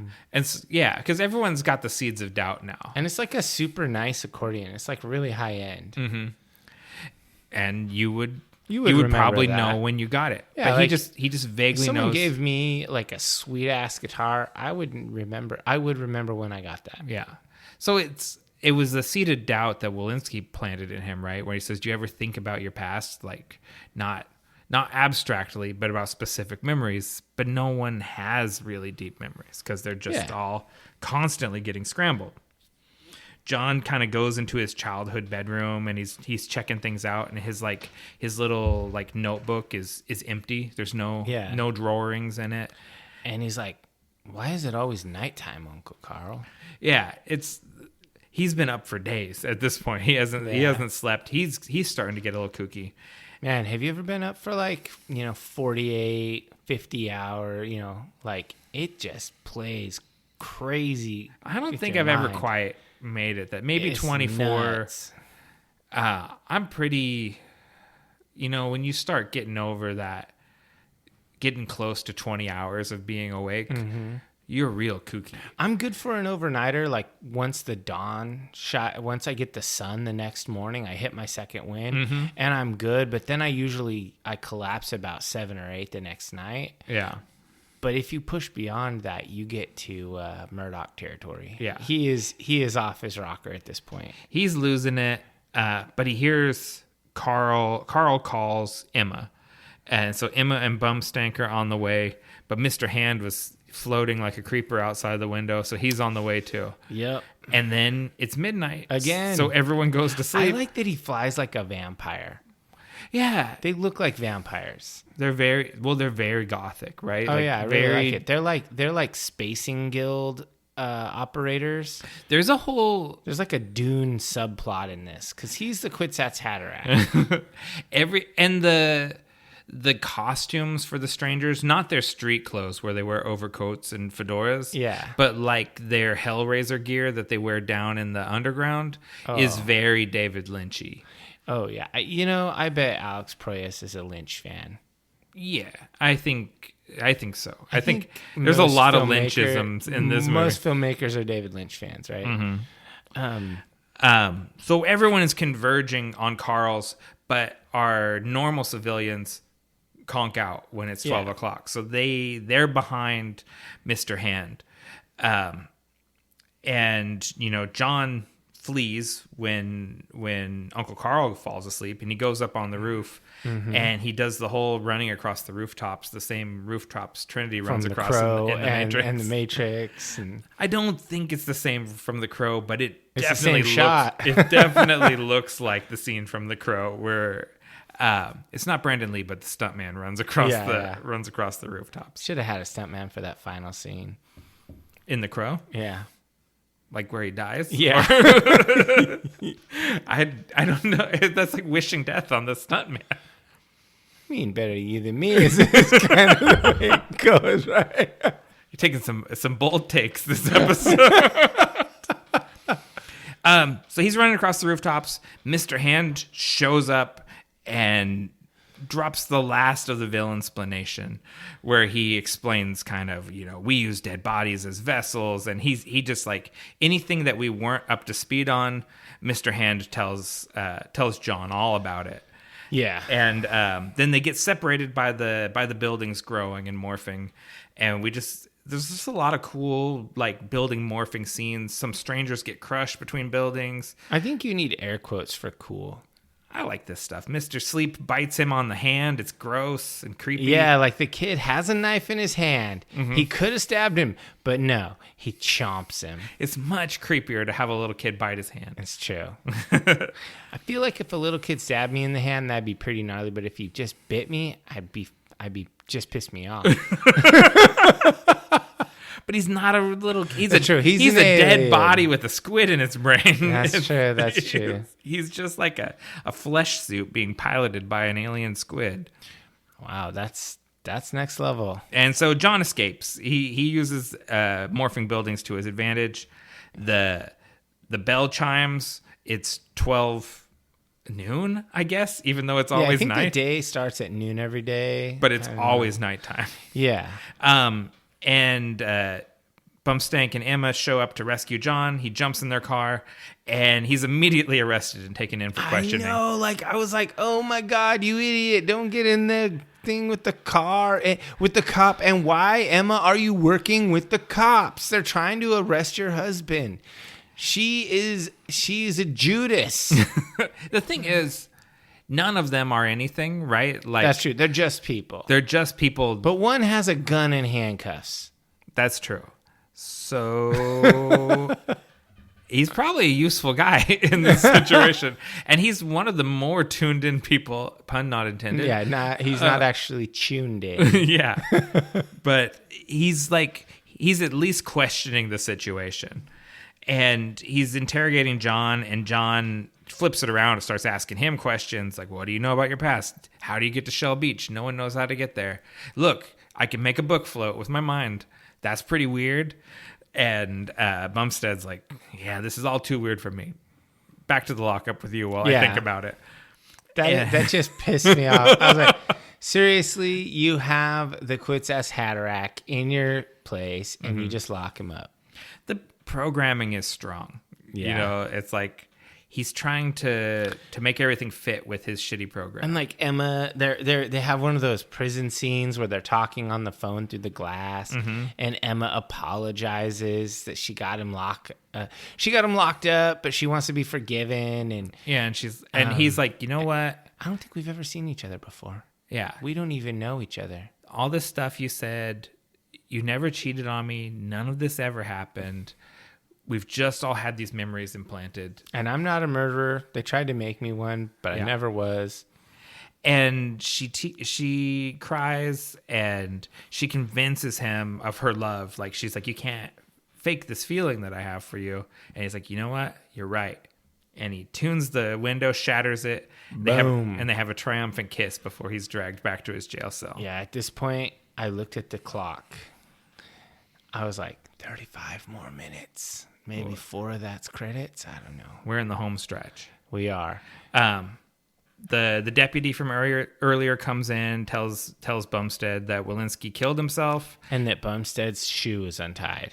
Yeah, which was a thing in the beginning. It's a flip because the deputy's shoe was untied earlier, and Bumstead, who's always put together, squared away. Yeah, he's starting to lose it. The shoe untied symbolizes his mind unraveling.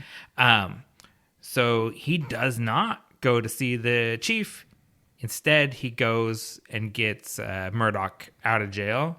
Yep. And the strangers show up and just start putting cops to sleep left and right. They're like, sleep. Take us to Murdoch. Sleep. They go see the chief. They go to get Murdoch. He's out of the cell.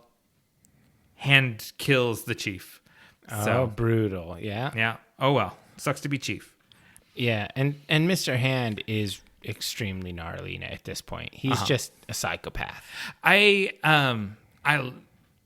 Richard O'Brien in this movie is one of my favorite things. Like, Okay. I love him anyway from Rocky Horror Fond Memories, and like I just like him as this spooky version of Agent Smith from The Matrix, where he's like Mr. Murdoch and slicing people up and stuff. I love Richard O'Brien. Yeah, he's pretty good in this. We go back to the pool because that's where Dr. Sherbert likes to hang out. He likes to soak in the pool in his shirt. And John confronts him. And Sherbert is like, I'm sorry to do this, John, but I've got to pull a Mauser pistol on you. And just let me inject you with these cool memories I made up. And everything will be solved if you just let me stick you again. Yep. He does do a little explaining that we already knew. Like, these are extraterrestrials who use corpses as their hosts and blah, blah, blah, blah, blah. And they have a hive mind and yada, yada, yada. Let me inject you. And Bumstead is there in the shadows. Sherbert doesn't know he's there. And he pulls a gun on him. And he's like, you know what? How about we don't? How about we all go to Shell Beach, right? Yeah. He's like, no, we can't go to Shell Beach. I've been there. It's like, we're all going to go to Shell Beach. They take the syringe with the memories. I want to say whatever car they used, I tried to Google it. I thought that was a pretty rad car. It's like an old black, kind of look like maybe like a Plymouth or something. Just looked really I didn't cool. look into that. I like the cars. I like basically all the design choices. Yeah, cars from the 30s are cool. Definitely. Emma gets home and catches the strangers in the middle of building her new identity. Yeah. they're remodeling her apartment. Her new name is Anna, and they're just getting things set up for her. And welcome, Anna. Live, laugh, love. And Mr. Hand's like, I've got something to do with her first, and he absconds with her. Yep. Bumstead, John, and Sherbert, they get in a rowboat and they're going to row their way to Shell Beach. And at this point, this is when Sherbert is like, Murdoch, you're an anomaly. You inadvertently woke up and blah, blah, blah. He basically, and he tells them that they put the murderer thing in hand. At this point, basically, Sherbert has, he's flipped. Yeah. He is now nobody's friend. Nobody actually likes him. It is true. He's a turncloak. He's Theon. Oh, I always forget because my cat is named Theon. I always forget that Theon is not. It's a negative name. It is because it is entirely changed my mind. It's like the sweetest cat is called Theon. Yeah, that's the thing. Your cat, and so who I call Reek, is an amazingly nice cat. Yeah. So anytime someone says, "Oh, like Theon," and I go, like the best boy in the house. He reminds me of Jet with how friendly he is. Totally. You're right. Dr. Sherbert, he's a hostage to the good guys, and he seems. I mean, air quotes, good guys. I don't know. The protagonists. These guys. You don't think they're very good? I'm way more Mr. Hand. Your team Hand. Ever since he became a serial killer, he's been a lot more fun. Interesting. Him and Mr. Sleep or whatever his name is. The little kid? Yeah. Those guys are interesting. I want to know what they're thinking. Fair point. So they wrote, like, the outskirts of the city are very apocalyptic. It's like where they put the buildings they're not using anymore. And so it's like the city's very unfinished out there. It's like a movie lot. It's all creepy. They get to some more dry land and get to the edge of the simulation, and it's just a big poster on a wall. There's no Shell Beach there. It's a brick wall with a poster, and they grab up sledgehammers and start busting on the wall. Why didn't he use his mind powers to break through the wall? He does to finish it. Yeah. But first, he's got to get the stress relief of hammering the wall. And then you see that there's a force field out in space surrounding this thing, and you realize this is just an ant farm. Dark City. In space. Dark City, they always talk about the Truman Show when they talk about flat Earth. Dark City's a better example of a flat Earth. Oh, yeah. Because it's like a whole flat Earth simulation that they're in. Have you ever met a flat earther in real life? I haven't. No. Maybe a hollow earther. That'd be pretty cool. Those, or do you know? How about a ring worlder? There's some cool ones out there. There's cooler ones than Flatter. Yeah. Hollow Earth is cooler because they use it in Godzilla vs. Kong. Yeah. The Hollow Earth is where Kong rules. So I like that one. Yeah, I'm down with Kong. Anyways, the strangers show up. They've got Emma with them. They have a little bit of a standoff, but Bumstead just starts blasting people, and him and the tall stranger, Mr. Tall, they get sucked out into deep space, and they just go floating out there. Yeah, later.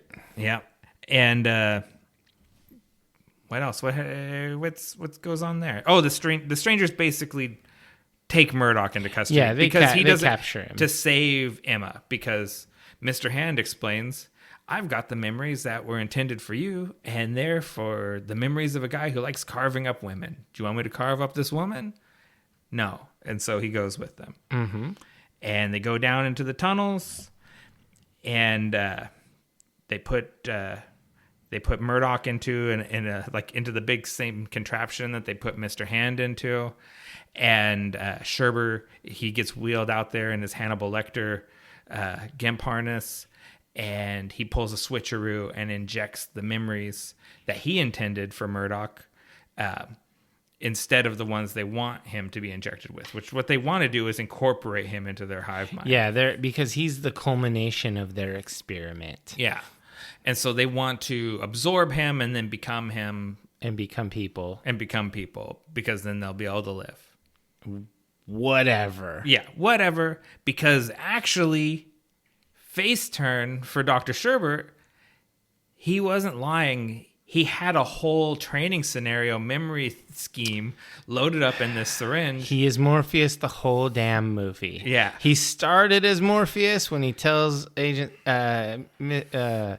Anderson to run away, and then he teaches him Kung Fu in a simulation. Yeah, he loads him up with a simulation where he learns to use his powers throughout his whole lifetime, and he's been there at every step, master of guiding the powers. him. And Sherbert tells him in the dream, he's like, this seems weird because it is. I made this so that you would be a master of your powers with a lifetime of experience. Mm-hmm. And then he's like, I know Kung Fu. Right? He frees himself, and we have a big psychokinetic fight, right? We tear up the underworld. They go up and they fight in the sky. That is to say, Mr. Book and Mr. Murdoch. They have their whole mind battle flying around the city. I mean, it sounds amazing. When we talk about it, it's actually more amazing. Nick's description is more amazing than the actual movie, because really what it is two guys standing and staring at each other while making faces. The actor's making Total Recall faces at each other, and then there's special effects with rippling energy going from person to person, and then they fly up and more happens, and then they go back down and more happens. But really, it's just some special effects and some face acting. It's not very exciting. No. This is no Neo dodging bullets and fighting Agent Smith. No, definitely not. This is no The Crow fighting in a church steeple on a wet rooftop. That's way more exciting. It is, because it's more visceral. I like, if we're being honest about this stuff, while we're in the underground in that cool sort of Fritz Lang Metropolis set that they have down there, and stuff is blowing up and people are flying through the sky, when it's real practical effects, I think it's really strong. Yeah. When they take off into the sky and like you said, they're leaning forward and making faces at each other. Yeah. While rudimentary CG effects are added, it's less. It's like womp womp womp womp womp. Yeah, womp. it's less impressive. Yeah. It's this movie is always stronger when it's the practical effects than when it leans into the CG. And Mr. Book dies in the most epic of ways that I could possibly think of. If you gave me a $27 million budget, a writer's room, and lots of edits, he mentally flings a knife into the other guy, who then flies into a water tower, which collapses behind him. Oh, they don't like water. That's an amazing death. Definitely couldn't have thought of anything cooler than that. But then the squid crawls out of his head, and the squid dies because they don't like water. I want an MST3K on this movie. You know what? That would get you a lot of hate because it's a beloved movie. And there is plenty of to like. There's plenty of videos. There's also plenty to make fun of. Yeah. It didn't even, because I would be honest, I sort of check out when we get into the trash circle in the sky part of the movie. And so it didn't even occur to me until you said it out loud that the reason he dies is because of the water from the water tower. Yeah. That just didn't, I just totally missed that because like once they start flying around, I'm like, okay. Well, I was thinking, how long do we watch this? How are we going to have like a cool ass death scene for the king of the strangers? Mm-hmm. And I was like, mentally flung knife into a water tower? The fuck? Come on, Proyas. I've seen better fight scenes out of you. Yeah. Okay. Yeah. Whack. So afterwards, now, just like the Matrix, Murdoch, he's the one. He's, like you said, the quick sex Satarak. He quick sex Hatterack. what is prostitute guy? The quick sex Hatterack. Yeah. I was with one of those women. He goes down. He has a little talk with Dr. Sherbert. He's like, you know what? You came through in the end. Good job, Sherbert. It's like, not bad, crazy eye. And he's like, what are you going to do, John? Like in his Renfield voice. And yeah, he's totally Renfield. Yeah. And John is like, you know what? I'm the one, so I'm going to remake the world. And he just, sets about fixing things. Mm-hmm. He gets some bad news that they already reimplanted Emma with Anna. Yeah, so, she's not Emma anymore. Yeah, and his lab is destroyed, so he can't make up a new Emma brain for her. So he's stuck with Anna. Well, and the one somehow doesn't have the power to remake the lab. Dave, why are you poking holes in the? Because this is it. It's very obvious. If you have the power, you have the power, right? The power is for reshaping the above ground city, my not for the stuff on the bottom of the ant farm. Of the bottom of the ant farm. Gotcha. So he builds a city. He puts an ocean around it. Yes, he brings water to Arrakis. Mm-hmm. He makes it like Caladan. And he builds himself a shell beach, the town that he grew up in. Mm-hmm. And, we get some scenes of Anna kind of going about her business. And Schreiber is creeping. He's watching Anna, like from a hidden vantage. Yeah, he's... The hell? Once a creep, always a creep. Think about it. It's like very little has actually changed. Most people are just going to continue running their simulations. Was just whatever the last sim was. Yeah. There'll just be no more tuning. Yeah. So whatever people are now, whatever scrambled reality, they're all going to just go about their lives. And John's kind of, his big thing is he gives them a daytime. He tips the ant farm towards the sun so they can at least have 12 hours of daylight. And revolutionary. He walks out there to Shell Beach, and he runs into Anna and acts like he doesn't know her, and they kind of walk off together. Have you seen the movie 50 First Dates? Is that Adam Sandler joint? Mm-hmm. This like this in passing. Like I haven't. I've never watched it, but it's been on. Yeah, it's not worth watching. I mean, it's okay. Yeah, it's got Drew Barrymore. She's good. Sure. Anyway, so they do that. That's basically the end of the movie. It's a little more Groundhogs. This is only one time, right? Mm-hmm. Anyway, yeah. So they walk off he introduces himself as they walk to Shell Beach, and there they are. And now he is now the benevolent god of Dark City. Yeah. Now he gets to be the god, and he gets to pretend he's just a regular Joe and hit on Anna. Mm-hmm. That's a power dynamic. It's a little uncomfortable. Belies consent. If you, it really undermines it. But if we're gonna just give it the romantic benefit of the doubt, he believes that they have like a soulmate connection. Oh, okay, they're soulmates. Yeah, because I guess if you take it from his perspective, if you had a soulmate and they lost their mind and you didn't, you might try to approach them like calmly. Yeah. And just be like, hey. Yeah, talk to them. Yeah. You can't be like, you'll never believe what's happened over the last guess what, bitch? 48 hours.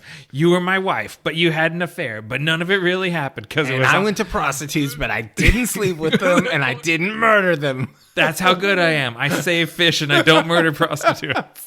Yeah, that'd be a hard sell. It's a lot easier to say, hey, I'm John. Yeah. Have you ever been to Shell Beach? He's like, I think that's it over there. Let's go for a walk. It's going to be a little easier. All right, so this time you can go first. What worked for you? Okay. First up, Alex Proyas' direction and Darius Wolski's cinematography. Okay. I just think their visual aesthetic, the two of them together, is just perfect. It's super Gothic horror, German expressionist. They are dynamite together. And I think George Little and Patrick Tatopoulos' production design, similarly, I love the look of the city, and I love the creepy Clive Barker meets Fritz Lang underworld, and I like the neo-noir overworld. Okay. I think Dark City looks really cool.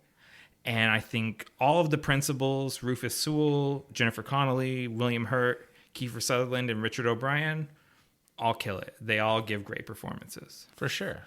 What worked for you? So I really liked the plot of The Matrix and Dune, so this plot was all right. Okay. It was essentially like a play on a trope I knew I already was into. Okay. Chosen one fixes the thing, fights the bad guys, fixes the thing. Mm-hmm. That's fine. It's just a monomyth. We all love the monomyth whether we want to or not. It's just part of our thing. I really loved the dark style that oozed from this movie. It really reminded me of The Crow, like trench coats everywhere, it's dirty. The lighting also, it kind of reminded me of Fight Club lighting. Yeah, that's very neo-noir too. Yeah, it's just really dark Gotham vibes in a good way. And I like that, and I don't know how you put that. I guess I like the mood that they evoke. That's a very positive thing. I think the lighting and sound design were spot on. I don't think that they were amazeballs. Like, I think there are better lit movies. Like, I think probably for me the gold standard for lighting is Fight Club. Oh, okay. And I really and I think it was on its way. It was doing really good. Okay. And I just thought that I thought that Alex Proyas did a really good job expressing his vision in this movie. I didn't really love the vision, but I feel like I got what he was trying. I was picking up what he was putting down. It maybe not have been my flavor of bubblegum, but I understood what he was going for. Yeah, like he clearly communicated. He did the thing he wanted. It's just not your favorite thing. Yeah. So that's what worked for me. Okay. But it didn't work for you. So what didn't work for me is I was very frustrated that there isn't a perfect version of the movie. I really maybe over the top, irrationally hate the voiceover narration at the beginning of the movie because you finally joined my team. Because I think it has its place in some movies, but I don't want the whole plot of a mystery explained to me in the opening crawl. Like in a mystery, you can do it in Star Wars. You can say there's a galactic empire and there's a rebellion and explain all the stuff. You can't explain. And there's ancient space wizards and they're going to take down the bad guys. You can't explain the mystery of a mystery and then watch it unfold with interest. So that really irritates me. But then the director's cut is a little draggy. Like, it's not as well paced as a theatrical cut. So I just want the theatrical cut without the narration. And there's not that version of the movie. So that annoys me. Yeah. And then number 2, I think the philosophical ideas are a little underdeveloped. Half-baked. A little simplistic. Yeah. It's an allegory of the cave. And, Yeah, actually, it is. So, like, it really suffers from having The Matrix come out the next year and executing the same themes at a higher level with more complexity and more layers to it than this movie does. It's like they made this movie and you're like, that movie's really good. And then a better version of it came out the next year and you're like, well, that movie's really, really good. Comparison crushes this movie. Unfortunately, yeah. What didn't work for you? I mean, I said I liked the plot of those other movies, but so I guess that didn't work for me. This was not a plot that was that interesting or new or whatever. Like, I just feel like this was simplistic. There weren't any real crazy things that happened. There was nothing interesting to me. Like, it was very simple and straightforward and very, very linear. Yeah. I know it was intentional, so it wasn't a mistake. It was a stylistic decision. I didn't like how fake the Dark City looked. It looked like, like this is a model of a dark city that changes shape, and so it's supposed to be weird and stuff. And I didn't like that. Okay. I think that them building all on sound stages and filming nothing on location, everything felt almost sterile. Yeah. There's nothing natural. So that made me, I don't know, dislike it. It just felt, they all felt like painted plywood Tim Burton's Batman sets. And I didn't like that. And then I guess finally, this movie dragged. So you think even the theatrical cut? Yeah, dragged? like Carrie was like, "Dang, the first half of this movie sucked, and the second half was like okay." I totally agreed. I was like, "Man," in the beginning, I was like, "Super yawn. This is boring as fuck." And then finally, we started moving. Yeah. But then when we started moving, it was all like stuff. It was like, the plot was so thin. It was like tissue paper thin. You could just push your finger through it. Like, oh, he can't fix Anna. He's the one. He can change everything. He can rebuild the world. Why can't he make that or whatever? Like, it was just like every little thing just was like, it didn't hold water. And then like watching it on its own in 98 probably would have been pretty rad. It probably would have been a disappointment after watching The Crow. But then after, and then if you watch The Matrix immediately after, you're like, oh yeah, not only did The Matrix do all of their effects like way better and it looked so much cooler, also the story was tighter. Yeah. And the acting, I don't know if the acting was better, but I just feel like the play between Morpheus and Neo and Trinity is better than the play in this between the characters. I don't disagree with that. So it was just like, this is like the ugly brother. This is the DeVito versus the Schwarzenegger. This is the ugly twin. And not that DeVito's ugly, but anyway. Yeah. And that's really unfortunate because I think this movie, if it was just standing on its own, would stand a lot taller. If it just had an original concept, it would stand alone on its own. You don't think the simulated world run by aliens is an original concept? I mean, Truman Show, The Matrix. That's the same year too. Truman Show. Yeah, also. I mean, but that's not aliens. It's like a TV studio. It's a semantic difference. TV execs are basically aliens. Is Pleasantville like that too? Pleasantville is like people that live in a TV show too. Yeah, that's a theme that was running a lot there. Yeah, in the 90s, it was all like, are we in a simulation? Yeah. Like, anyway, that's what didn't work for me. There was a lot of sour taste for me. Okay. So what do you think? What's your rating? I'm at a 4-star on this. That gets a double oof from me. I figured it would, but I think this is. I think it's an excellent movie. I think it's a great noir sci-fi horror movie. It executes everything that it wants to do, and a lot of the negatives that we're putting on it come from comparing it to a different movie that came out later. So I think judged on its own, I think it's a 4-star film. Okay. What about you? So I was really thinking about it, trying to judge it on its own, especially not coming after a film that came after it. Mm-hmm. That's a special thing, I guess. And so I ended up giving it a 3. Okay. I feel like it's not that good. It's not that bad. It's just sort of okay. Yeah. But I mean, I feel like I rated it worse than movies that are better than it. I feel like you rated it better than movies that are straight up. Like you give it a 4 when you've given better movies a 3. Like, I mean, Constantine was better than this, or at least equal, because I rated him equally. You gave Dracula a 3. Which Dracula? Both. Oh no, I gave one of them a 4, didn't I? No, I've got the spreadsheet open right now, and so I just feel like you want to like all these movies. You've given them all really high ratings. Nothing below a 4. A 5 in all 4s. I think that's really sus, to use the words of the kids. No, I didn't. I gave a 3 to Escape from New York. Oh, maybe I miswrote that. Well, anyway, I think Dark City was not supposed to be on this list. It's not cyber nor punk.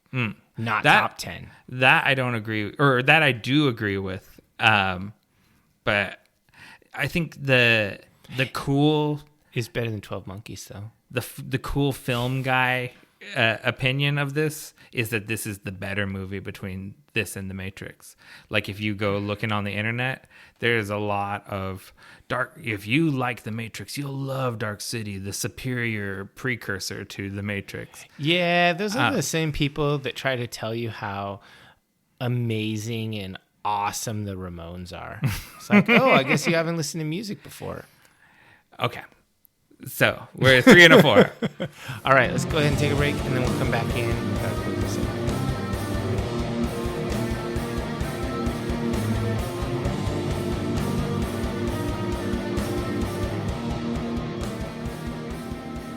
Welcome back, divers. It's time for our final segment, the one where I ask Dave, what are you into right now?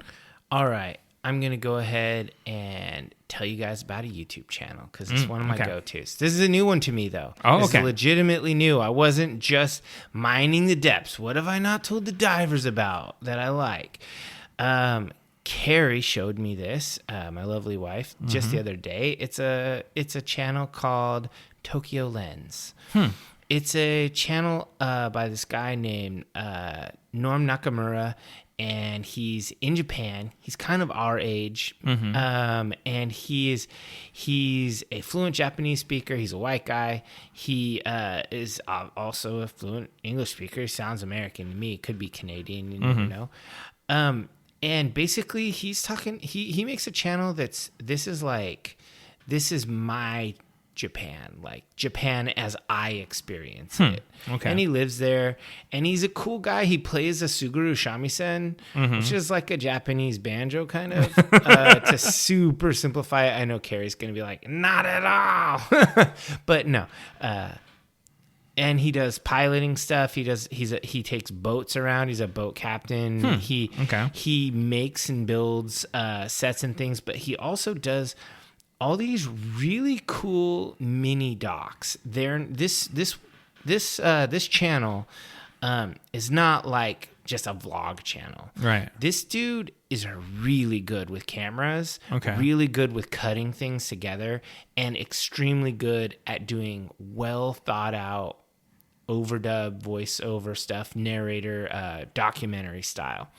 He's got a bunch of different playlists, and this kind of gives you just a taste of what he's all about. He's got Tokyo Nights and Rooftops, Pilot Journey, Japan's Tiny Apartments, Japan's Shops, Abandoned Places in Japan Adventures, Empty Kyoto, and Japan Mini Docs. So those are all Tokyo Lens. If you like Japan, this place is dope. And you might be thinking, why is Dave interested in Japan? Well, as of October 11th, they are now allowing visa-free tourist travel to Japan. So that has just passed. And guess who lives in Japan and has a guest room? My friends, Sage and Carly. So me and Carrie are going to go there in 2023. Oh, very exciting. I'm watching more Japan stuff. And of course, since they have bullet trains, you can get anywhere. Where does and it's Diver Sage, right? Yeah, Diver Sage. Yeah, I'm pretty sure he's listening. Yeah. Where do they live in Japan? It starts with an M, but it's basically like an hour and a half ish southwest of Tokyo if you're taking a fast train. Gotcha. So it's. And then I did a little bit of looking online. If you take the fast train from their place to Kyoto, which is even further west, it's like 2.5 hours or something. Okay. So cool. It's like pretty cool. Can go to Kyoto. Anyway, so I definitely recommend watching Tokyo Lens if you like cool, interesting content. A recent video I watched was he goes to an abandoned mountain village in Japan where only one person lives. He's an original inhabitant. He was born there, and you can't even drive there anymore. So you have to hike in several miles. Oh, wow. And there's this old village, and there's this old Japanese man who lives there, and he's really cool and really smart. Mm-hmm. And he talks about how he has to like take all these precautions against the bears that now inhabit the whole area. And he walks through the village, and he talks about the school he went to and all the people he knew and all this stuff. It's just a dope channel. And so they sound like they're like long, like 40-minute videos? Or they? I think that one was maybe 25, 30. Okay. His videos are anything from 10 to 40 minutes. Okay. Like there are some short bites you can see where he compares like shamisen, like a $100 shamisen versus a $20,000 shamisen. Wow. Like, okay. The sounds. All right. So how about you? What are you into right now? So I'm into right now the album Free LSD by the band Off on Fat Possum Records. Okay. This just came out September 30th, so it's been out for a little more than a week, and this is the long-awaited fourth album from hardcore supergroup Off. They describe it as a heavy punk industrial free jazz soundtrack recording. Didn't you send me a link to this at one point? I sent you a couple videos. Guy. Yeah, I sent you a couple videos. I think I sent you. A Metallica cover? The Metallica cover, and then probably the lead single off the album, War Over Los Angeles. Yeah, this is pretty good. Yeah, I like them. I know you don't like jazz stuff. There's 4 jazz interludes on the album that are Dave kryptonite. Like you would just hate that. You don't like the sound of like, trim that shit. You don't like the sound of saxophones. You don't like any you especially I think don't like free jazz where it's like improvisational dissonant jazz. This means you're bad. Yeah. So sure. Anyways, so Off kind of came out of hiatus last year, and the first thing that they dropped was that cover of Holier Than Thou for Metallica's Blacklist. And then they went right into the studio with this new lineup of Dimitri Coates from Burning Brides on guitar, Keith Morris of Black Flag and the Circle Jerks on vocals, and then new bassist Autry Fulbright II and drummer Justin Brown. And this is a much more like the first 3 albums are much more straight ahead American hardcore in the vein of Black Flag and Circle Jerks. They're getting spacier on this one. It's much more experimental. I like that. There's like I said, jazz elements, industrial elements. There's a little bit of thrash, a little bit of the Metallica cover makes sense. Like there's some of that in there. And this whole thing, why they call it a soundtrack album, is it's a soundtrack to a film, Free LSD, directed by guitarist Dimitri Coates, that's scheduled to release next year. That they call what do they call it? A rock and roll sci-fi comedy. Think Repo Man. Which Keith Morris is also in. Okay. What I've seen of the movie is it has a very Repo Man vibe, and it's about. Are there gonna if there is a like a screening in the metro here, we should go to it and like talk to people. That'd be cool. That'd be fun. Yeah. so the plot of the movie is described as, like I said, a sci-fi comedy about an LA punk band on an unexpected journey across multiple dimensions to create the album Free LSD. So it's a circular concept. It's the album supports jerk. The movie. It's a circle jerk. Very fitting, right? And I just like it. I like when punk rock kind of breaks out of the narrow lane and gets experimental. And this is a fun album, and I think pretty cool band. Nice. I'm glad that there's a music recommendation. Those are always welcome. So go ahead and subscribe to us on your favorite podcatcher, as well as YouTube, Spotify, and Audible. I'm serious about Audible. We always push Audible. You can even leave text reviews. Like, these guys are incredibly funny, also handsome, even though they don't post pictures. Yeah. Don't forget to leave us a review. 5-star review costs you nothing, but means everything to us. New episodes of Nick and Dave Deep Dive the Metaverse drop the 1st and 15th of every month, and you can find us on all social media platforms across the Metaverse as at Deep Dive the Meta. We are on Twitter, which Dave likes, Instagram, which I like, and stubbornly still on Pinterest, which no one likes. Well, I guess this is really goodbye. Don't say goodbye. Say good journey.